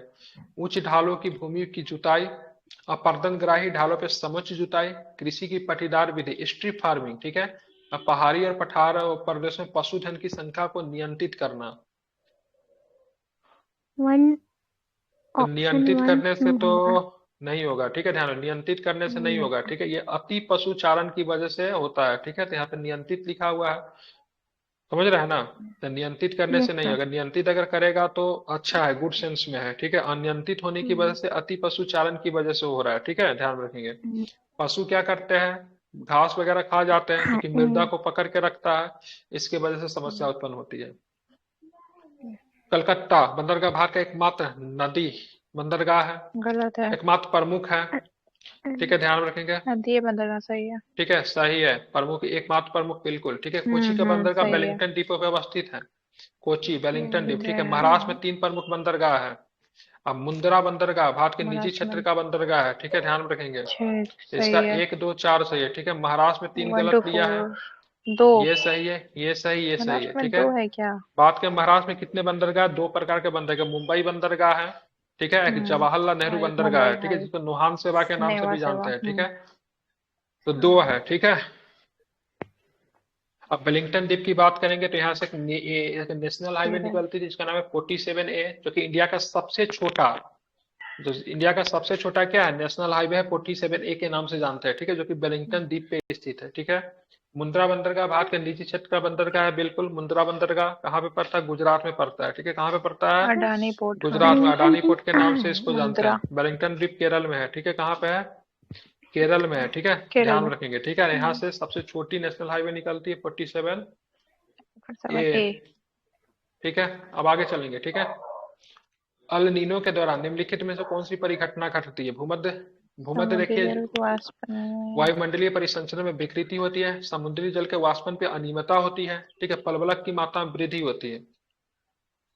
क्या होता है? 1 और 2 होता है। ठीक है, प्लवक की मात्रा में वृद्धि तब होगा जब देखेंगे प्लवक होता है ना, प्लवक जो होता है मनुष्य के कृत्य के द्वारा, जब शैवाल और प्लवक की संख्या जब पानी में जब बढ़ जाती है ना, तो इससे पानी में ऑक्सीजन की मात्रा कम जाती है। ठीक है, कम हो जाती है। ठीक है, एस्ट्रोफिकेशन शायद इसको बोलते हैं। ठीक है, यूट्रोफिकेशन। यूट्रोफिकेशन, सॉरी, यूट्रोफिकेशन बोलते हैं। तो जब पानी में यूट्रोफिकेशन, प्लवक आ जाए या फिर शैवाल अगर जमना शुरू हो जाए तो समझे पानी में ऑक्सीजन की मात्रा कमी। कब होता है? जो घर से निकलने वाला कम नाला हो के रही कूड़ा कचरा का सीवेज वगैरह जाना शुरू करता है तालाब में, फर्टिलाइजर्स वगैरह सारा। फर्टिलाइजर्स, या फिर मान लीजिए किसी फैक्ट्री वगैरह से निकलने हुआ उसका जो मतलब प्रदूषण जब अगर पानी में डालेंगे तो उसका यूट्रोफिकेशन की मात्रा बढ़ेगी, ऑक्सीजन प्लवक, लेवल। ऑक्सीजन लेवल कम हो जाएगा। ठीक है, उसको बोलते हैं बीओडी लेवल।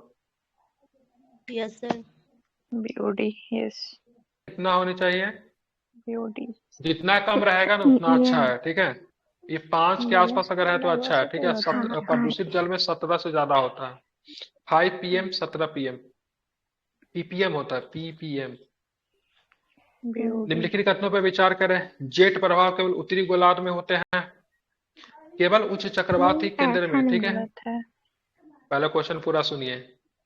ठीक है, बताची उत्पन्न कर, बताची का मतलब आंख होता है। ठीक है, चक्रवात की बताची, आंख के अंदर का तापमान आसपास के तापमान के लगभग 10 डिग्री सेल्सियस से कम होता है। अब बात करें इसका सही आंसर की, बात करेंगे सही आंसर क्या है, इसका उपयुक्त में कौन सा दूसरा है सही है? सही। तो केवल 2 सही है। ठीक है, जेट दूसरा प्रवाह केवल उत्तरी गोलार्ध में नहीं होता है, दोनों केवल कुछ जेट दक्षिणी। प्रवाह की केंद्र में वताची उत्पन्न करती है। ये सही है। चक्रवात की वताची आंख के अंदर का तापमान आसपास के तापमान 10 डिग्री सेल्सियस से कम होता है। ये भी गलत लिया है। ठीक है, ध्यान में रखेंगे। तो यह कितना होगा? एक मिनट, चक्रवात की वताची में high of the cyclone, high pressure होता है, लो प्रेशर बीच में, बहुत कम होता यहाँ है। पे लिखा है चक्रवात की पताची के अंदर का तापमान आसपास के तापमान से अधिक होता है, ना कि मतलब कम होता है। क्या होता है? हाँ, तभी तो लो प्रेशर कम हुआ। नहीं होता ठीक है, अधिक होता है। क्या होता है? है। अधिक होता है। हाई ठीक है, टेम्परेचर, लो प्रेशर, ठीक अब है। बात करेंगे संसार की जलीय महासागर के संदर्भ में नीचे दिए कथनों पर विचार करना है। क्या सही है? तो इसका पहला ही सही है। दक्षिणी अटलांटिक महासागरीय, किनका मार्ग आवाज कर रहा है? चांदनी मिश्रा माइक ऑन कीजिए। दक्षिणी अटलांटिक महासागरीय जलमार्ग पश्चिमी अफ्रीकी देशों के लिए बहुत अधिक व्यापारिक महत्व, ये सही है, ठीक है। दक्षिणी अटलांटिक महासागरीय जलमार्ग का पश्चिमी अफ्रीकी देशों के लिए बहुत अधिक व्यापारिक महत्व है। बिल्कुल ये स्टेटमेंट क्या सही है, इसको आपको ध्यान में रखना चाहिए। आप चलते हैं, आप चलेंगे कौन सा था, ध्यान में रखेंगे 103 नंबर, ठीक है। 103 number question, Hindustan Republic association का मुख्य आदर्श क्या थे? बताइए क्या इसके मुख्य आदर्श थे? भारतीय जनता पूर्ण गांधी जी स्वतंत्रता के अहिंसा वाली प्राप्ति के नीतियों की लिए। निरर्थता के प्रति जागृति उत्पन्न करना, पूर्ण स्वतंत्रता प्राप्ति के लिए प्रत्यक्ष कार्यवाही और क्रांति की आवश्यकता का प्रदर्शन करना, अंग्रेजी साम्राज्यवाद के स्थान पर भारत में संघीय गणतंत्र की स्थापना करना, सारे के सारे इसके लक्ष्य थे। हिंदुस्तान रिपब्लिक एसोसिएशन, ठीक है, HRA स्थापना कब हुआ था? HRA की स्थापना 1924, ठीक है। इसी में लगे HSRA लगेगा, HSRA, ठीक है, कब होगा? 28 में 1928 में, ठीक है, दिल्ली में, ठीक है। ध्यान में इसको रखना है, ठीक है। आगे चलते हैं, ठीक है। निम्नलिखित कथनों पर विचार करें। लाला लाजपत 1920 में, ठीक है, कांग्रेस के नियमित सत्र के अध्यक्ष थे, या गांधी जी के असहयोग नीति के विरुद्ध थे। हालांकि बाद में उन्होंने गांधी जी से सहमत हो गए। असहयोग आंदोलन के स्थगन से नाराज थे तथा स्वराज दल के बनाने में सहयोग दिया। बताइए कौन सही है, कौन सही दूसरा और है? तीसरा सही है, पहला दूसरा गलत तीसरा, है। ठीक है। लाला स्पेशल के थे लाजपत वो, राय 1920 में कांग्रेस के नियमित सत्र के अध्यक्ष नहीं थे, ठीक है, एक विशेष विशेष सत्र सत्र। बुलाया गया था उनके थे, ठीक है। कहाँ पे हुआ था? नागपुर में हुआ था। कहाँ पे हुआ था? सॉरी कोलकाता, कोलकाता में हुआ था। हाँ, कोलकाता में हुआ था, ठीक है। कोलकाता था नहीं, स्पेशल नागपुर सेशन। में हाँ, नागपुर में रेगुलर सत्र हुआ था जिसका विजय रघवाचारी थे। नियमित की बात करेंगे, ये नागपुर में हुआ था। कोलकाता था। नियमित पहले नागपुर में हुआ था। इनका कौन थे? वीर वीराचार्य। रघवाचार्य, शारी नहीं है, चार है, ठीक है। और ये जो हुआ था स्पेशल सत्र जो हुआ था कलकत्ता में हुआ था। इनकी अध्यक्षता कौन की थी? ये साहब की थी। असहयोग आंदोलन का, ये गांधी जी का सहयोग नीति के विरुद्ध थे, हालांकि बाद में उन्होंने गांधी जी से सहमत हो गए, ठीक है, था ये, ठीक है। असहयोग आंदोलन का स्थगन से नाराज थे, अतः उन्होंने स्वराज दल को बनाने में सहयोग दिया, ये भी ठीक थे, ठीक है। ये उग्रवाद के थोड़ा प्रवर्तक थे, ठीक है। असहयोग नीति के भी ये पक्ष में नहीं थे, लेकिन बाद में सहमति दे दी थी। और जिस दिन मतलब असहयोग आंदोलन शुरू हुआ था उन्हीं दिन तिलक की मृत्यु हो जाती है। 1 अगस्त को मृत्यु होती है, 1 अगस्त। 1 अगस्त 1920 को। इसीलिए तिलक कोष स्थापित किया गया। तिलक कोष क्या था? तो असहयोग आंदोलन में लोग फंड देते थे, जिससे मतलब असहयोग आंदोलन को चलाया जाए। 12 मार्च गांधी जी के नमक कानून तोड़ने तथा, ठीक है, दांडी यात्रा 1930 में। निम्नलिखित कौन सी घटना 1930 में नहीं हुई? 14 फरवरी को कांग्रेस का सबने अवज्ञा आंदोलन शुरू करना, 1 जनवरी को, ठीक है, नेहरू ने लाहौर में भारतीय स्वतंत्रता का प्रतीक का झंडा फहराया, ठीक है। वही गलत है, 26 जनवरी। क्या होगा? 26 जनवरी को होगा, ठीक है। कब होगा? 26 जनवरी। इनमें कौन सा नहीं हुई? इससे 5 का इसमें डी क्या ले रहा है? 1930 31 दिसंबर कांग्रेस लेने का 1 जनवरी पंडित नेहरू ने लाहौर में भारतीय स्वतंत्रता का झंडा फहराया। गलती क्यों ले रहा है इसका? गलती हम देख रहे हैं 105 का डी। 1920 रावी नदी के किनारे 1929 में हुआ था क्या? 26 जनवरी ये घटना हुई थी, 31 दिसंबर रात की घटना थी ये। इसमें 31 दिसंबर को कांग्रेस के द्वारा स्वतंत्रता लेने का निश्चय करना। 31 दिसंबर को ये तो 26 जनवरी की घटना थी है। स्वराज मनाया था 26 जनवरी 1930 को। 12 मार्च गांधी जी के नमक सत्याग्रह का, ये सही है। 14 फरवरी कांग्रेस का सब 105 का इसका आंसर डी लिया है, ठीक है। मतलब पूछ रहा है निम्नलिखित कौन सी घटना नहीं हुई, ठीक है। नहीं होगा, सी तो वही तो बता रहा हूँ क्यों नहीं होगा, ठीक है। ये वाला गलत हुआ, ठीक है। 31 दिसंबर को, ये 26 जनवरी, ये घटना की बात करेंगे तो 26 जनवरी को होगा, ठीक है। कांग्रेस द्वारा स्वतंत्रता लेने का निश्चय 31 दिसंबर 1929 को हुई। अच्छा, झंडा यहाँ पे इसके अनुसार से 26 जनवरी को बोल रहा है, ठीक है। ये बोल रहा है 31 दिसंबर 1929 को। चलिए क्वेश्चन डाउटफुल लग रहा है, ठीक है। इसका कौन सी घटना नहीं हुई? क्वेश्चन में तो उसके हिसाब से तो वही गलत हुआ ना। हाँ, ये होनी चाहिए, ठीक है। 18 दो अब संभवतः पूर्व की दिशा में एक नया सूर्य निकलेगा जो नया प्रकाश देते हुए विरासत को पुनः प्राप्त कर लेगा। उपयुक्त कथन किसका है? कार्ल ठीक मार्क्स। Karl Marx. है, रविन्द्रनाथ टैगोर का है। किसका है? रविन्द्रनाथ टैगोर का। ठीक है, किसका है? संभवतः पूर्व की दिशा में एक नया सूर्य निकलेगा जो नया प्रकाश देते हुए अपना विरासत को पुनः प्राप्त कर लेगा। उपयुक्त कथन किसका है? तो रविन्द्रनाथ टैगोर का है। ठीक है। जिन ऋषियों ने हिंसा के बीच अहिंसा के सिद्धांत को खोज निकाला वे न्यूटन से अधिक प्रखर बुद्धि वाले लोग थे। वे स्वयं वेलिंगटन से अधिक वीर योद्धा थे। उन्होंने युद्ध से दुखी संसार को बतलाया कि इनकी मुक्ति हिंसा द्वारा नहीं अपितु अहिंसा के द्वारा होगा। उपयुक्त कथन किसने और कब लिखा? Young India. महात्मा गांधी ने यंग महात्मा इंडिया में गांधी। लिखा। ठीक है, महात्मा गांधी ने यंग इंडिया में लिखा था। ठीक है, अहिंसा। 30 दिसंबर 1906 को। ठीक है, 30 दिसंबर 1906 को अखिल भारतीय मुस्लिम लीग का विधिवत उद्घाटन किया। इनके निम्नलिखित उद्देश्यों में से क्या शामिल नहीं था? तो शुरू में टू नेशन थ्योरी के नहीं थे, दिए हुआ है। हिंदुओं के साथ मिलकर सौहार्दपूर्ण संबंध बनाना। आपको समझ में आना। तो शुरू में टू नेशन थ्योरी के फेवर में नहीं थे। आगे चलते हैं। हिंद स्वराज की रचना गांधी जी ने इंग्लैंड में की। स्टेटमेंट देखेंगे। हिंद ठीक है, उसके स्वराज बाद की करते हैं। रचना। ठीक है, इंडियन ओपिनियन नामक पत्रिका गांधी जी ने साबरमती में, ये तो गलत है। उड़ीसा नवजीवन में लेखिका थी ना। 1922 में 6 वर्ष की सजा हुई, ये भी गलत है। हिंद स्वराज की रचना हम्म, इंग्लैंड में की थी, ये भी गलत है। ठीक है, उपयुक्त में से कोई भी नहीं। तीनों ठीक है, गलत है। क्योंकि हिंद स्वराज की रचना गांधी जी ने अफ्रीका जाते वक्त रास्ते में जहाज पे की थी। ठीक है, अफ्रीका जाते हुए। ठीक है, इंडियन ओपिनियन की रचना 1903 में की गई सेलिब्रेशन। थी और दक्षिण अफ्रीका में की गई थी। यंग इंडिया के लेख के कारण। ठीक है, यंग इंडिया में लेख के कारण 1922 में इनको जेल हुई थी। 1922 में यंग यंग इंडिया में इंडिया की लिखने की वजह वजह से, से। ना कि नवजीवन। ठीक है, इनको 6 वर्ष नवजीवन की इनकी सजा थी हुई भी थी। नहीं ठीक है, ना।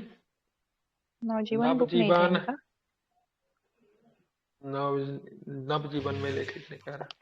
नवजीवन लिखते थे, बुक नहीं था, नवजीवन पत्रिका था। ठीक है, गांधी जी की कुछ रचनाएं इंडियन होम रूल है। ठीक है, माई चाइल्डहुड है, माई अर्ली लाइफ है, माई एक्सपेरिमेंट विथ ट्रूथ है, एक मेरी आत्मकथा है। ठीक है, ये सब गांधी जी का। 1854 में चार्ल्ड वुड डिस्पैच, इसने भारतीय शिक्षा का मैग्ना कार्टा भी कहा जाता है, में संबंधित सिफारिश पे विचार करें। सरकार की शिक्षा नीति पाश्चात्य शिक्षा के प्रसार वाली हो, उच्च शिक्षा का माध्यम सिर्फ अंग्रेजी हो, हाँ ये सही है। निजी प्रयासों को प्रोत्साहित किया जाना चाहिए।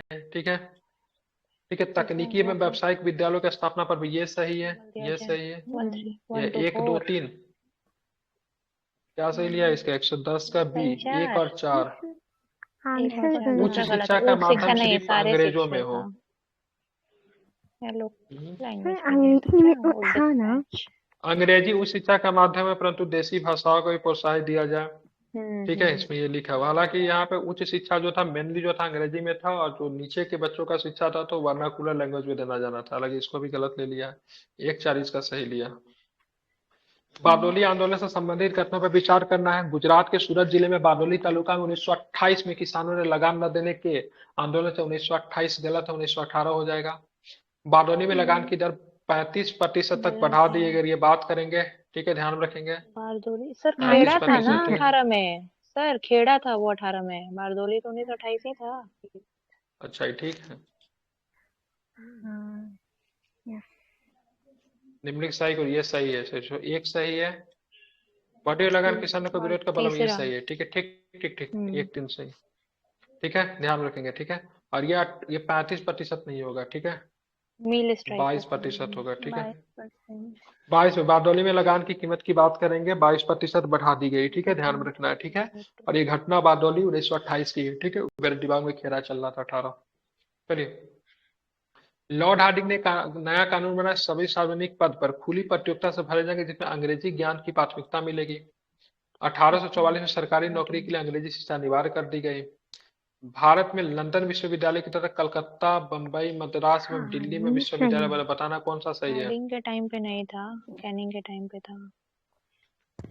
थर्ड नंबर तो सब सही सही, ये है। वाला गलत है। इसमें दिल्ली नहीं शामिल था। ठीक है, कलकत्ता, बम्बई, मद्रास होना चाहिए। दिल्ली तो शायद नहीं था, इसमें तीनों प्रेसिडेंसी शामिल था। ठीक है, फिर कौन सा? सारे आ सकते हाँ हैं। ठीक है, नहीं कौन? इसमें ये गलत है। थर्ड। दिल्ली नहीं होगा, बम्बई सही है, हाँ मद्रास सही तीनों है। पे ऐसे कौन से? ये कि बम्बई मद्रास कहाँ, कलकत्ता सही है। ठीक है, ये दिल्ली गलत होगा। ठीक है, मतलब ये गलत होगा। ठीक है, प्रेसिडेंसी। बाकी 1844 में नौकरी के लिए अंग्रेजी शिक्षा अनिवार्य कर दी गई। और लॉर्ड हार्डिंग ने एक कानून बनाया कि सभी सार्वजनिक पद खुली प्रतियोगिता से भरे जाएंगे जिसमें अंग्रेजी ज्ञान को प्राथमिकता दिया जाएगा। ठीक है, तो निम्नलिखित में से कौन से कथन असत्य है? तो केवल 3 असत्य है, ठीक है। लॉर्ड विलियम बेंटिक ने संबंधित कथनों पर विचार किया। 1929 में सती प्रथा का निषेध, 1829 में, ठीक है। ठीक है। बात करेंगे तो यहाँ पे देखेंगे 1839 में पूरे भारत में लागू किया गया, 1839 में, ठीक है। ध्यान रखो, ये 1839 में 1830 में ही लागू कर 35 दिया गया में, था। 30, हाँ। और कर्नल स्लीमैन ने 1830 में ठगी प्रथा का उन्मूलन किया, ये भी 1930 में नहीं, स्लीमैन नहीं 1830 था। होगा। ठीक तो है। नहीं था। अच्छा, ठीक अरे है। ठीक तो है, कर्नल स्लीमैन के सहायता लिखा हुआ नहीं देख रहे? विलियम बेंटिक की बात हो रही है। मराठों से प्रचलित शिशु प्रथा का अंत किया गया, मराठों में प्रचलित शिशु प्रथा को भी अंत कर दिया। यहाँ तक कि शिशु प्रथा में अंत किया गया, और इसमें ध्यान भी रखा जाता है उस बच्चा की, जो बच्चा जो जन्म लिया था ना, उसका ध्यान भी रखती थी, जा जाके समय समय पे चेक करती थी वो जीवित है कि नहीं है। तो इसका बात करेंगे कौन सही? मराठों में प्रचलित शिशु प्रथा का ध्यान नहीं दे, बंगालियों में प्रचलित होना चाहिए। 1 मिनट। वही तो। राजपूताना, ठीक है, राजपूताना होगा, सॉरी, राजपूताना में, राजपूताना में। तो ये गलत हो गया। शिशु। एक और कौन सा है इसका? 113 का फर्स्ट नंबर ऑप्शन 1। पहला चीज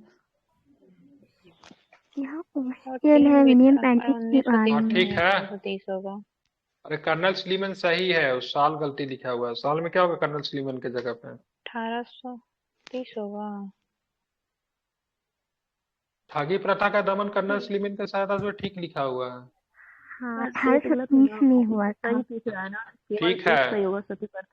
अतः ये गलत है, ये कैसे गलत है? ये भी सही है। ये ठगी प्रथा का, ये सत्य के क्यों बोल रही है आप लोग? सही है ये 1930 में। अच्छा 1930 गलत है ना, ये इसमें 1930 गलत है, यहाँ पे 1830 होगा। वही तो हम देख रहे हैं, कर्नल स्लीमन ठीक तो है, यहाँ पे 1830 होगा, ये गलत हो गया। ये मराठा के जगह पे यहाँ पे क्या होगा? राजपूताना होगा। राजपूताना। वही तो हम देख रहे हैं, स्लीमन तो सही लिखा हुआ है। ये 1839 में पूरे भारत में नहीं लगा हुआ, ठीक है, 1830 में लागू हुआ, ठीक है। 1829 में सती प्रथा का निषेध हुआ, एक बार सही है, ठीक है। वही होता, आप सब कुछ को पढ़ के देखना चाहिए। Colonel Sleeman, Lord William Bentinck, ठगी प्रथा सही लगा, यहाँ पे केवल 8 के जगह पे 9 के जगह पे 8 होगा, सही हो जाएगा स्टेटमेंट। रॉबर्ट क्लाइव के कार्यकाल के दौरान, रॉबर्ट क्लाइव के कार्यकाल कब से कब तक होता है? प्लासी की लड़ाई के समय आता है ना रॉबर्ट क्लाइव, ठीक है, रहता है नहीं है। और रॉबर्ट क्लाइव प्लासी की लड़ाई के समय रहेगा, ठीक है, और बक्सर वगैरह सब भी ये निपटा देता है। प्रथम इस प्लासी की लड़ाई 1757 में होता 4 है। में नहीं होगा वो। श्वेत विद्रोह कब होता है? श्वेत विद्रोह 1800 69 पे होता है कुछ, हेस्टिंग के टाइम पे। इस 1766 में होता है श्वेत विद्रोह। और प्रथम अर्काट का घेरा की बात करेंगे, बेदरा का युद्ध 1759 में। अर्काट पे तो था ये क्लाइव। अर्काट में घेरा 1751 में, ठीक है। तो रॉबर्ट क्लाइव के दौरान होने वाली घटनाओं का चयन करें, ठीक है, इसका हो जाएगा सारे के सारे सही है, ठीक है, सब है, ठीक है, ध्यान रखिए सब है, ठीक है, टोटल सही है। तो नहीं हुआ था श्वेत विद्रोह कैसे नहीं हुआ था? सर, मतलब रॉबर्ट क्लाइव के टाइम में। ठीक है, ठीक है। यहाँ पे क्लाइव ने सिपाहियों के युद्ध काल में मिलने वाला दोहरा भत्ता जो था बंद कर दिया। दोहरा भत्ता क्या होता था? जो सैनिक जिस जगह के होते थे वहां पे काम करते थे, और ब्रिटिश सैनिक जो थे ना, उनको बाहर जाकर भी काम करना पड़ता था, इनके लिए उसको दोहरा भत्ता देना पड़ता था, ठीक है। इसी वजह सेना में असंतोष फैल गया, तो इलाहाबाद स्थित अधिकारियों ने इस आज्ञा के विरुद्ध विद्रोह किया, जिसे श्वेत विद्रोह कहा जाता है। किंतु क्लाइव मतलब ढीठ था और विद्रोह का दबा दिया, ठीक है, ध्यान रखेंगे। इसको श्वेत विद्रोह का नाम बोलता है। श्वेत विद्रोह कब हुआ? 1866 में। प्लासी 1757 में। अर्काट में घेरा 51 में। बेदरा का युद्ध, ठीक है, डच को दक्ष शक्ति इसमें पराजित होती है, ठीक है, कब होता है? 1759 में, ठीक है, ध्यान रखेंगे। अब चलते आगे, ठीक है।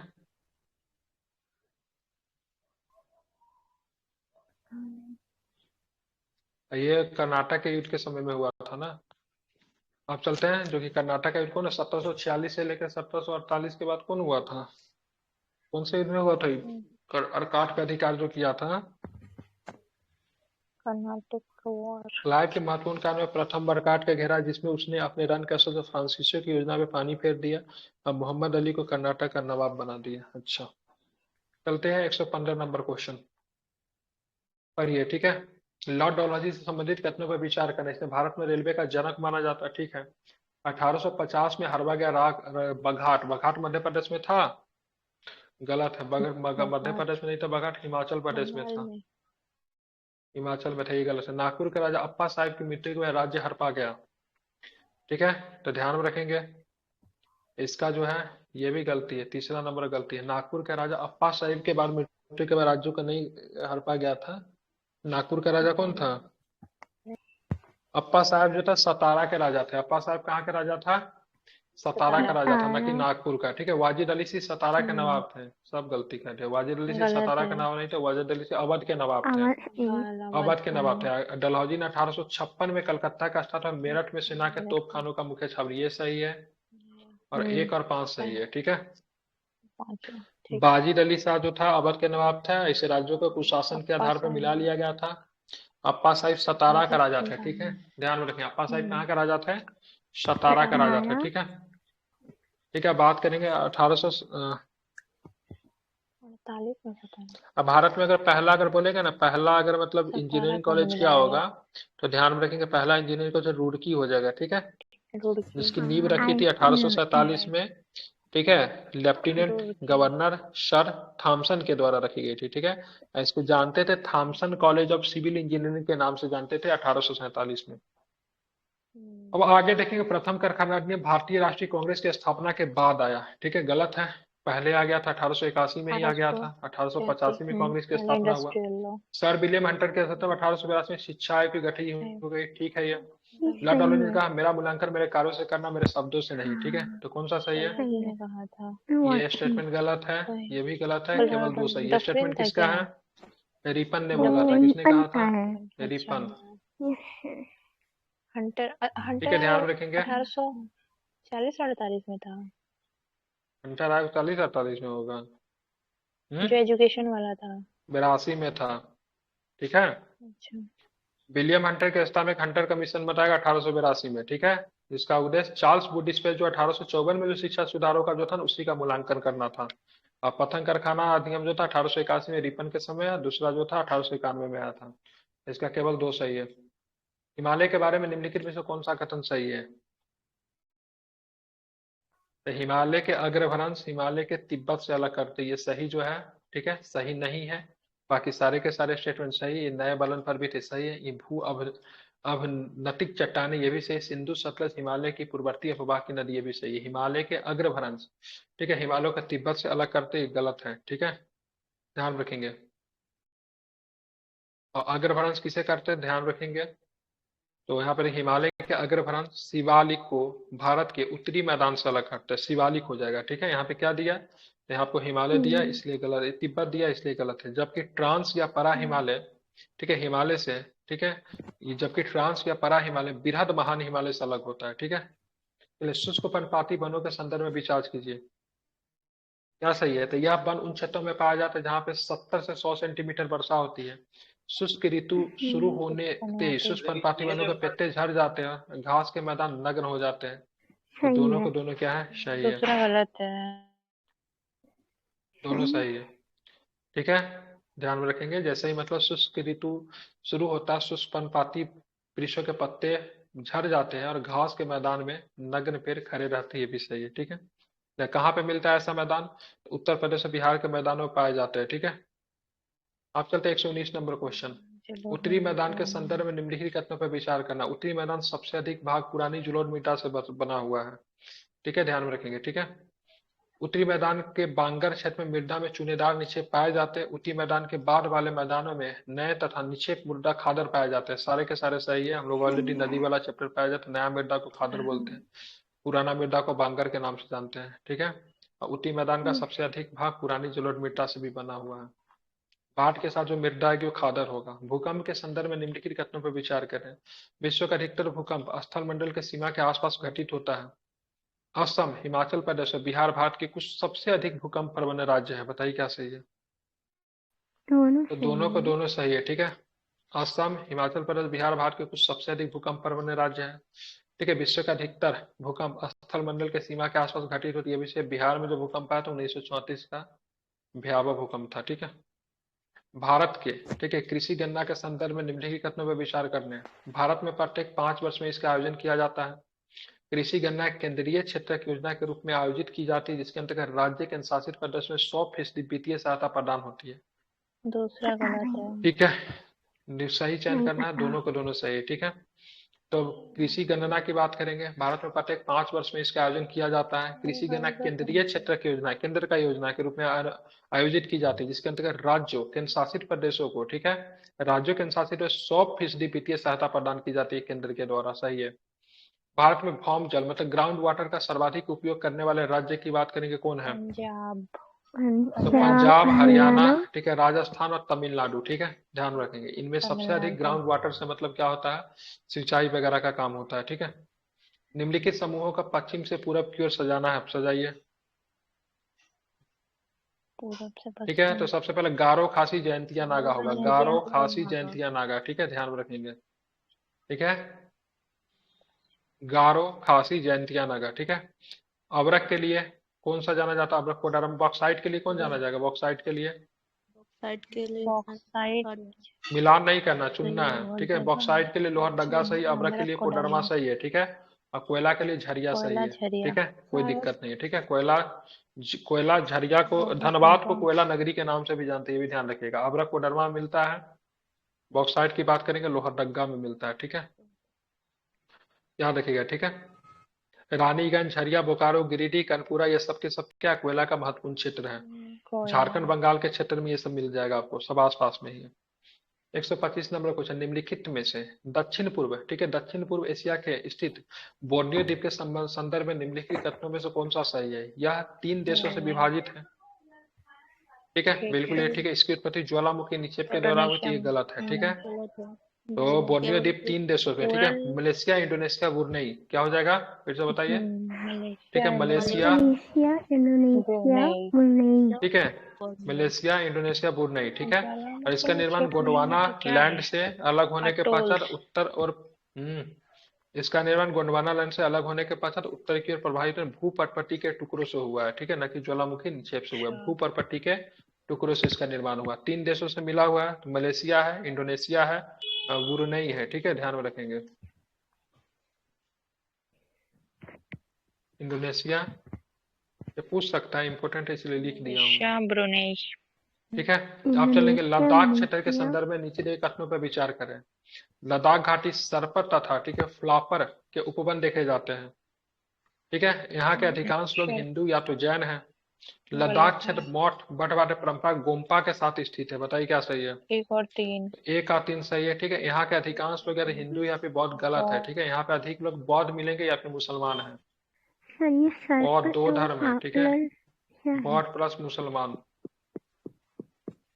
ठीक है, यहाँ की घाटी सरपट, बीलो तथा फ्लावर। सरपट क्या होता है? बीलो पेड़ होता है यहाँ पे। ठीक है, फ्लॉपर के भी पेड़ होते हैं। ठीक है, बीलो के पेड़ से जो लकड़ी जो मिलता है ना, उसे क्रिकेट का बैट बनता है। बैट बनता है। क्रिकेट का बैट जो बनता है ना, बीलो के लकड़ी से बनाया जाता है। ठीक है, चलिए आगे चलेंगे। निम्नलिखित कथनों पर फिर से विचार करना। पर्वतीय भागों में वृष्टि ढाल के सारे ऊंचाई के साथ वर्षा की मात्रा घटती जाती है। सही है। पर्वतीय वर्षा अन्य प्रकार की वर्षा के अपेक्षा दीर्घकालीन तथा अधिक विस्तृत होती है। बताइए क्या सही है? ठीक है, तो केवल 2 सही है। पर्वतीय भाग में दृष्टि ढाल के सारे ऊंचाई के साथ वर्षा की मात्रा घटती जाती, गलत है। पर्वतीय वर्षा अन्य प्रकार के वर्षा की अपेक्षा दीर्घकालीन तथा अत्यधिक विस्तृत होती है। ठीक है, ध्यान रखेंगे। ऊंचाई पर जाएंगे तो वर्षा की मात्रा घटेगी नहीं, बढ़ेगी। सामान्य तौर पर वृष्टि ढाल के सहारे ऊंचाई के साथ वर्षा की मात्रा बढ़ती जाती है, परंतु हवा में नमी एक निश्चित मात्रा के होती है, अतः ऊंचाई के साथ वर्षा बढ़ने की एक सीमा भी होती है, क्योंकि अत्यधिक वर्षा के कारण वायु की अधिकांश नमी नष्ट हो जाती है। ठीक है, ध्यान रखें, यहाँ पे क्या होगी? बढ़ेगी। चलेंगे, तो इसका 2 सही है। ठीक है, यहाँ शीतकाल में वर्षा अधिकांश भाग प्राप्त होता है, जबकि ग्रीष्म काल शुष्क रहता है। इस जलवायु का विस्तार भूमध्य रेखीय के दोनों 30 से 40 डिग्री अक्षांशों के बीच महाद्वीपों के दक्षिणी भागों में पाया जाता है। यह कथन निम्न से किस जलवायु प्रदेश बताता है? बताइए टाइप ऑफ क्लाइमेट क्या हो जाएगा? भूमध्य जलवायु भूमध्य प्रदेश। सागरीय जलवायु क्षेत्र। ठीक है, क्या होता है? भूमध्य सागरीय जलवायु क्षेत्र। यहाँ पे होता है ना, जो मतलब का जूसी फ्रूट्स जो होते हैं, ग्रेप्स वगैरह, संतरा वगैरह होता है इन क्षेत्रों में। ठीक है, निम्नलिखित कथनों पर फिर से आपको विचार करना है। तापीय प्रतिलोपन के कारण वायुमंडल में टेम्परेचर स्थिरता आ इन्वर्जन जाती है और यह वायु का क्षैतिज प्रसरण को रोक देता है और वर्षा के लिए प्रतिकूल दशा उत्पन्न सही की है। जाती है। जब वायुमंडल में गलत ऊंचाई वृद्धि के साथ तापमान में कमी होने लगती है तब यह स्थिति तापीय प्रतिलोम कहलाती है। तो इसका केवल एक सही टेम्परेचर है, ठीक है। इन्वर्जन। तापीय प्रतिलोपन के कारण, ठीक है, तापीय प्रतिलोपन के वायुमंडल में स्थिरता आ जाती है और यह वायु के क्षैतिज प्रसरण रोक देती है और वर्षा के लिए प्रतिकूल दशा उत्पन्न हो जाती है। जब वायुमंडल में ऊंचाई के में वृद्धि के साथ साथ तापमान में कमी होने लगती है तो ये स्थिति तापीय प्रतिलोपन कहलाती है। गलत है, ठीक है, ध्यान में रखेंगे। दूसरे का ठीक है। एक्सप्लेनेशन क्या दिया है? सामान्यतः वायुमंडल में ऊंचाई में वृद्धि के साथ तापमान में कमी आती है, किंतु जब ऊंचाई में वृद्धि के साथ तापमान में ह्रास के बदले वृद्धि होने लगती है तो ये स्थिति तापीय प्रतिलोपन कहते हैं। ह्रास के बदले वृद्धि, इसमें क्या लिखा है? दोनों इंक्रीज होगा तो ठीक है, यहाँ पे क्या लिखा हुआ है? यहाँ पे लिखा हुआ है जब ऊंचाई में वृद्धि के साथ तापमान में ह्रास, तब ऐसे तापमान भी कंडीशन बढ़ना को, चाहिए वहाँ पे। ठीक है, हाँ बिल्कुल ठीक है। तो यहाँ पे मतलब ये गलत कर दिया है, ठीक है। केवल इसका सही 29 का एक लिया है, केवल एक सही लिया है। 30 नंबर क्वेश्चन देखिए क्या होगा, आंसर बताइए। पृथ्वी पर सबसे ठंडे स्थान ध्रुवों के निकट स्थित है, निम्नलिखित में से कौन सा इस कथन का सबसे उपयुक्त कारण है? ध्रुव निम्न कोणीय सूर्य ताप प्राप्त करते हैं क्योंकि सूर्य ताप क्षितिज के ऊपर सूर्य के कोण पर निर्भर करता है, यही सही है, ठीक है। पहला चलिए मिलाइए इसको, कितने कथन सुमेलित है 130 का? अग्नि चट्टान ग्रेनाइट 2 और पहला 3 सही सही है, है। ठीक है। इसका 2 और 3 सही है, ठीक है। ग्रेनाइट अब सादी चट्टान में बलुआ पत्थर, सल और चर सही है। कांतित में सले और निश ये सही, ठीक है। आग्नेय में क्या होगा? गैब्रोस होता है कुछ। ठीक है, इसमें क्या होता है? एंडेसाइट, बेसाल्ट आदि होते हैं, ठीक है, ध्यान में रखेंगे, ठीक है। ग्रेनाइट, बेसाल्ट, डोलामाइट किस प्रकार का चट्टान है? अपसादी चट्टान है, ठीक है। इसे क्या है? अपसादी, ठीक है, अपसादी, ठीक है, ध्यान रखें, अपसादी में आते हैं ये लोग, ठीक है। क्यांतित चट्टान में क्या क्या आएगा? सलेट, सीस्ट, क्वार्टजाइट, संगमरमर और सैल जो होता है ये क्यांतित में आते हैं, ठीक है। सलेट, सीस्ट, नीस, संगमरमर। कोयला भी कायांतरित हो जाता है। सर डोलामाइट तो चूना पत्थर वाला सेडिमेंट्री होता है ना, वो प्रदेश में उसको बोलते हैं ना डोलोमाइट।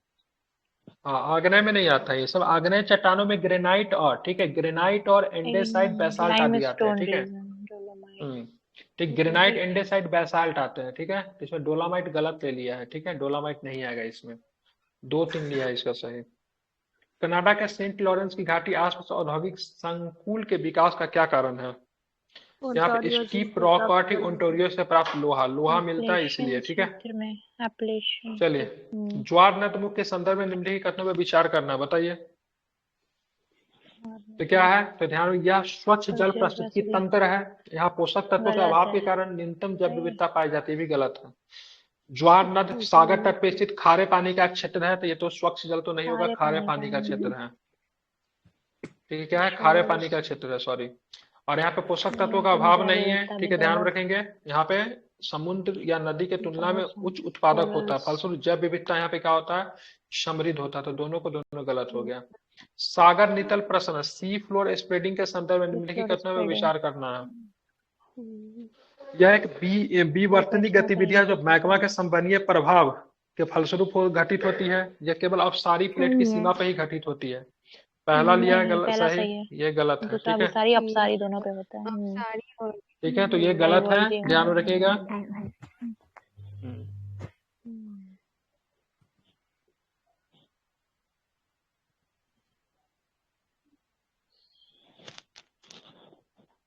केवल इसका पहला सही है, ठीक है। ये अपसारी प्लेट की सीमा पे होता है। किस पे होता है? अभिसारी नहीं होता है, अपसारी होता है, ठीक है। क्या होता है? अपसारी होता है। चलिए, निम्नलिखित कारणों में से कौन सा पृथ्वी पे सूर्य ताप में भिन्नता के कारण है, बताइए। सारे के कारण, ठीक है। पृथ्वी के आसपास घूर्णन, सूर्य की किरणों का झुकाव, दिन की लंबाई, सबके सब कारण है, ठीक है, ध्यान में रखेंगे। निम्नलिखित कौन स्थल मंडल का वर्णन करता है? स्थल मंडल का वर्णन क्या करेगा? ऊपर पट्टी का ऊपरी मंडल जो होता है वही स्थल मंडल में आता है। प्राचीन भारत में निम्नलिखित शासकों हिमालय से कर्नाटक, तमिलनाडु, सिंधु नदी तक, ब्रह्मपुत्र नदी तक अपना राज्य किसने फैला दिया? ठीक है, तो विश्व ऐसा राज्य जो समुद्र करने वाला था नहीं, अशोक और समुद्रगुप्त ने। अच्छा वो तो सिर्फ कनिष्क कहाँ हर्षवर्धन दक्षिण भारत में था वो कहाँ संपूर्ण ठीक भारत का कनिष्क शासक नहीं था। ठीक है, आप चलेंगे 138 नंबर क्वेश्चन देखेंगे। ठीक है, सिंधु घाटी सभ्यता से संबंधित कथनों पर विचार करें। ये लोग धातु के सिक्कों का प्रयोग नहीं करते थे, संभव है कि ये लोग आदान प्रदान का विनिमय के द्वारा करते थे। ठीक है, मेलुहा मेसोपोटामिया का प्राचीन गलत नाम है। नहीं है। ठीक है, ध्यान रखेंगे। ठीक है, सिंधु घाटी का मेलुहा सिंधु क्षेत्र को मेलुहा के नाम से, कालीबंगा गुजरात में नहीं है, राजस्थान में है। राजस्थान डैमावर सबसे सार्वजनिक स्थल है, विशाल स्नानागार गलत है। ठीक है, ये कहाँ पे मोहनजोदड़ो में गलत मिला, है। विशाल स्नानागार कहाँ पे मिला, मोहनजोदड़ो में। तो केवल इसका डायमंड एक सही है। केवल एक ऋग्वेद में आर्य शब्द का उल्लेख 36 बार किया गया है, ध्यान में रखेंगे। इसमें अग्नि मित्र वरुण आदि देवताओं की क्या स्तुतियां है। स्तुतियां इन हैं। स्तुतियों की रचना विभिन्न गोत्र के ऋषियों ने की है। इनमें 10 मंडल का भाग है, जिनमें से 2 से 7 तक का प्राचीनतम वर्ष है। सारे के सारे सही है, कोई भी गलत नहीं है। ठीक है, ऋग्वेद में बात करेंगे तो आर्य शब्द का उल्लेख ध्यान में 36 बार आया, बिल्कुल ठीक है। 2 से 7 तक का मंडल जो है ना प्राचीनतम है। ठीक है, ध्यान रखा है, एक मंडल। ठीक है, सबसे नया मंडल है। 10वां मंडल जो है वो सबसे प्रथम, और 10वां मंडल जो होता है ना, पहला और 10वां, पहला प्लस 10वां जो होता है सबसे बाद का है। नवीनतम। ठीक है, 2 to 7 की बात करेंगे तो ध्यान में रखिएगा ये प्राचीनतम है। 10 मंडल में 2 से 7 तक का प्राचीनतम है, 1 और 10 की बात करेंगे बाद का है। अग्नि मित्र की बात करें सबका चर्चा हो, लेकिन इंद्र सबसे महत्वपूर्ण देवता था, ये भी ध्यान में रखिएगा। और जितने भी मतलब स्तुति जो है सबकी रचना जो था किसी न किसी ऋषि के द्वारा किया गया, जो कि गोत्र के ऋषि के द्वारा किया गया। दक्षिण भारत में जैन धर्म के प्रचार के कारण क्या था, मौर्य सम्राट चंद्रगुप्त ने सबन वेलगोला में जैन धर्म का प्रचार करते हुए शरीर का त्याग दिया। और मगध में अकाल पड़ने पे बहुत से जैन बाहुभद्र मतलब भद्र बाहु के नेतृत्व में भद्रबाहु प्राण बचाने के लिए दक्षिण भारत भाग गए। ठीक है, तो दोनों ही को दोनों सही है। रीजन जो है सही है। ठीक है, बौद्ध धर्म के ह्रास होने का क्या कारण था। ठीक है, जनमानस की भाषा संस्कृति छोड़कर पाली को ग्रहण कर लिया, गलत है ना, पहला बात संस्कृत हो ना जनमानस का भाषा। ठीक है, 7वीं सदी तक आते थे बौद्ध विहार विलासी और प्रभुत्व में आ गए, सही है। ध्यान में रखेंगे। अनेक शासकों ने बौद्ध धर्म को भिक्षुओं को सटाया, बौद्ध विहार में अपार संपत्ति देकर तुर्की हमलावर ने हमला किया, उन्होंने बौद्ध भिक्षुओं को संहार किया। ये भी सही है, ये भी सही है, ये भी सही। पहला गलत है, जनमानस की भाषा संस्कृत नहीं होगा। ठीक है, पाली था जनमानस की भाषा, पाली को छोड़ के इन लोगों ने संस्कृत को अपना लिया, न कि संस्कृत को छोड़ के पाली को अपना लिया। रात में भी हमने पढ़ाया था, ध्यान में रखेंगे। ठीक है, ये संस्कृति गलत लिखा हुआ, संस्कृत होगा। ठीक है, इसको ध्यान रखिएगा। ठीक है, यहाँ पे सही कर दिया होगा। Living the language and culture of the common people adopted Pali. ठीक है, इसमें भी गलत लिखा हो। ठीक है, जनमानस की भाषा संस्कृत नहीं थी, इलाइट क्लास की उच्च क्लास की भाषा जो थी, संपन्न वर्ग की भाषा संस्कृत थी। जीवा किसके दरबार में रहता था, बिंबिसार के दरबार में रहता था। प्रदोत चंद्रप्रदोत जब पीलिया रोग से ग्रसित था, बिंबिसार को भेजा गया, बिंबिसार ने भेजा था। और बौद्ध भगवान के सेवा में भी मतलब बुद्ध भगवान भी बीमार पड़े थे तो भी जीवक को भेजा गया था। ये रहता था बिंबिसार का राजवैद्य था। मौर्य काल से संबंधित कथनों पर विचार करना है। मेगास्थनीज के कहने को उसने मौर्य काल में दास नहीं देखे, ठीक बोला। कलिंग युद्ध में बंदियों के कृषि कार्य में लगाया गया था, बात करेंगे तो दोनों को दोनों कथन सही है। ठीक है, दास नहीं देखा था। ठीक है, इसके अनुसार कनिक से संबंधित कथनों पर विचार करें। 78 ईसा पूर्व। ठीक है, ध्यान में रखेंगे, ईसा पूर्व नहीं ईस्वी होना चाहिए। ठीक है, गलत है। इसमें बौद्ध धर्म के हिनयान संप्रदाय का नहीं, महायान संप्रदाय का था। महायान। ठीक है, यहाँ पे ईस्वी पूर्व नहीं होगा। ठीक है, सीधे ईस्वी होगा, 78 ईस्वी। ठीक है, और हिनयान का नहीं था, महायान का था, दोनों को दोनों गलत हो गया। समुद्रगुप्त के इतिहासकार ने स्मिथ के भारत का नेपोलियन कहा, इसके पीछे का कारण था, इसने अपनी बहादुरी युद्ध कौशल के कारण नेपोलियन की तरह विश्व विजेता बनना चाहता था। वैवाहिक संबंधों के सहारे साम्राज्य का विस्तार करना चाहता था। ठीक है, केवल एक सही है। ठीक है, अपने बहादुरी में युद्ध के कौशल के कारण। ठीक है, उस टाइम नेपोलियन। ठीक है, ध्यान में रखेंगे। मध्यकाल में चीन से, ठीक है, मध्यकाल में चीन से आविष्कृत अनेक वस्तुएं अरब देशों में पहुंची, फिर वहां से ये यूरोप पहुंचा। कौन कौन पहुंचा था, कागज, छपाई, बारूद, कंपास। कंपास भी ठीक है, सारे के सारे। देखिए कैसे आता था, पहले चीन से अरब व्यापारी चीन के साथ व्यापार करते थे, फिर भारत से अरब व्यापारी का व्यापार होता था। भारत से और चीन से ज्ञान विज्ञान जो था अरब व्यापारियों के द्वारा मतलब यूरोप पहुंच गया। ठीक है, सबके सब सही है। कंपास क्या था, दिशा सूचक यंत्र था, ठीक है। कंपास का आविष्कार हो जाने से समुद्र में व्यापार करना आसान हो गया, कोई भुलाता नहीं था, ठीक है। सभी लोग समुद्र में उतरने के लिए तैयार थे। पहले डरते थे समुद्र में उतरने से, क्योंकि गुम होने का डर था। दिल्ली सल्तनत से संबंधित घटनाओं पर विचार करें। भारत में आरिज एक अलग विभाग की स्थापना सर्वप्रथम बलबन ने किया, ठीक है। सैन्य विभाग था आरिज, ठीक है, बिल्कुल ठीक है। क्या बोलते थे उसको, क्या बोलते थे उसको, दीवाने आरिज, ठीक है। सैन्य विभाग था, ठीक है। बलबन के बाद अलाउद्दीन खिलजी ने इस विभाग के, ठीक है, कामकाज पर नजर रखता था, बिल्कुल खुद ही देखता था इसको। अलाउद्दीन खिलजी ने घोड़ों को दागने का चलन भी प्रारंभ किया, सिपाहियों की घटिया दर्जे के घोड़ा सेना में न ला सके, इसीलिए बिल्कुल। दिल्ली के सुल्तानों ने अलाउद्दीन खिलजी के पास अस्थायी सेना थी। सारे के सारे कथन सही है। चिश्ती सिलसिले से संबंधित कथनों पर विचार करें। भारत में चिश्ती सिलसिले की स्थापना ख्वाजा मोइनुद्दीन चिश्ती ने की थी, ठीक है। यह 1192 भारत आया। भारत में अजमेर में शुरू से अंत तक रहे, ठीक है, ध्यान में रखेंगे। उसके बाद उन्होंने उन दिनों अजमेर शहर का विकास हो रहा था। बताइए कितने कथन सही है, इसका 2 कथन सही लिया, कौन कौन कथन सही है।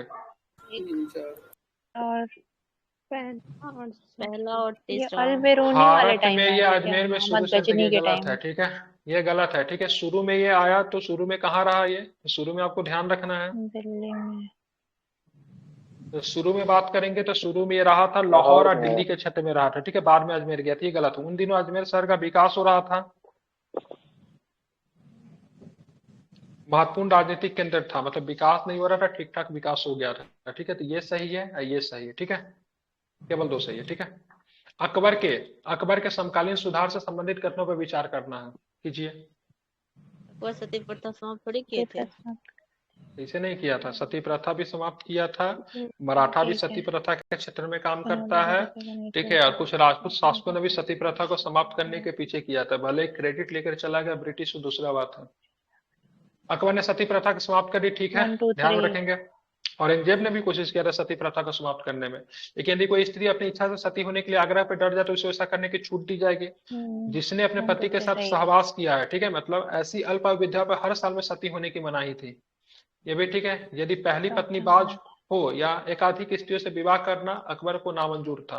यदि पहली पत्नी बाज ना हो तो मतलब अगर बच्चे को मतलब अगर बच्चा जन्म दे सकती है तो ऐसे कंडीशन में, ठीक है, विवाह नहीं कर सकता था, एक से अधिक स्त्री से विवाह नहीं किया जा सकता था, ये भी सही है। सारे के सारे सही है, ठीक है। तभी विवाह हो सकता था जब पहले पत्नी से बच्चा न हो पाए तो फिर विवाह कर सकते थे, ठीक है। सोना चांदी दुनिया के सभी भागों से घूम करके अंत में भारत में आकर जमींदोज हो जाते थे। भारत सोने चांदी के लिए, ठीक है, नामदान बन गए। उपयुक्त कथन किसका है, ये बार्नियर का स्टेटमेंट है, ठीक है, बार्नियर का स्टेटमेंट, क्योंकि भारत के साथ व्यापार होता था और सोना चांदी का सबसे बड़ा व्यापार जो होता था भारत के साथ ही होता था, इसलिए दुनिया का सारा सोना चांदी कहाँ पे आ जाता था, भारत में आ जाता था। सारा सोना चांदी आके भारत में आके छिप जाता था, इसलिए ब्रिटिश ने तरह तरह के हथकंडे अपनाए ताकि भारत को ब्रिटिश को सोना चांदी, ठीक है, ना देना पड़े, ठीक है। इसी के साथ ही समाप्त हुआ। दूसरा हम लोग शुरू करेंगे, लेकिन 5 मिनट का पॉज लेंगे। 5 मिनट में आप लोग कुछ पूछिए आपस में, ठीक है। सेट नंबर 9 भी कंप्लीट करेंगे, ठीक है। 12 बजे तक ये कंप्लीट हो जाएगा। क्या है इस सेट नंबर 9 में, करंट अफेयर तो नहीं है, साइंस है, ठीक है। चलिए ठीक है, जो भी है इसको खत्म करेंगे। बीच में हम 5 मिनट का पॉज लेंगे, ठीक है। आप लोग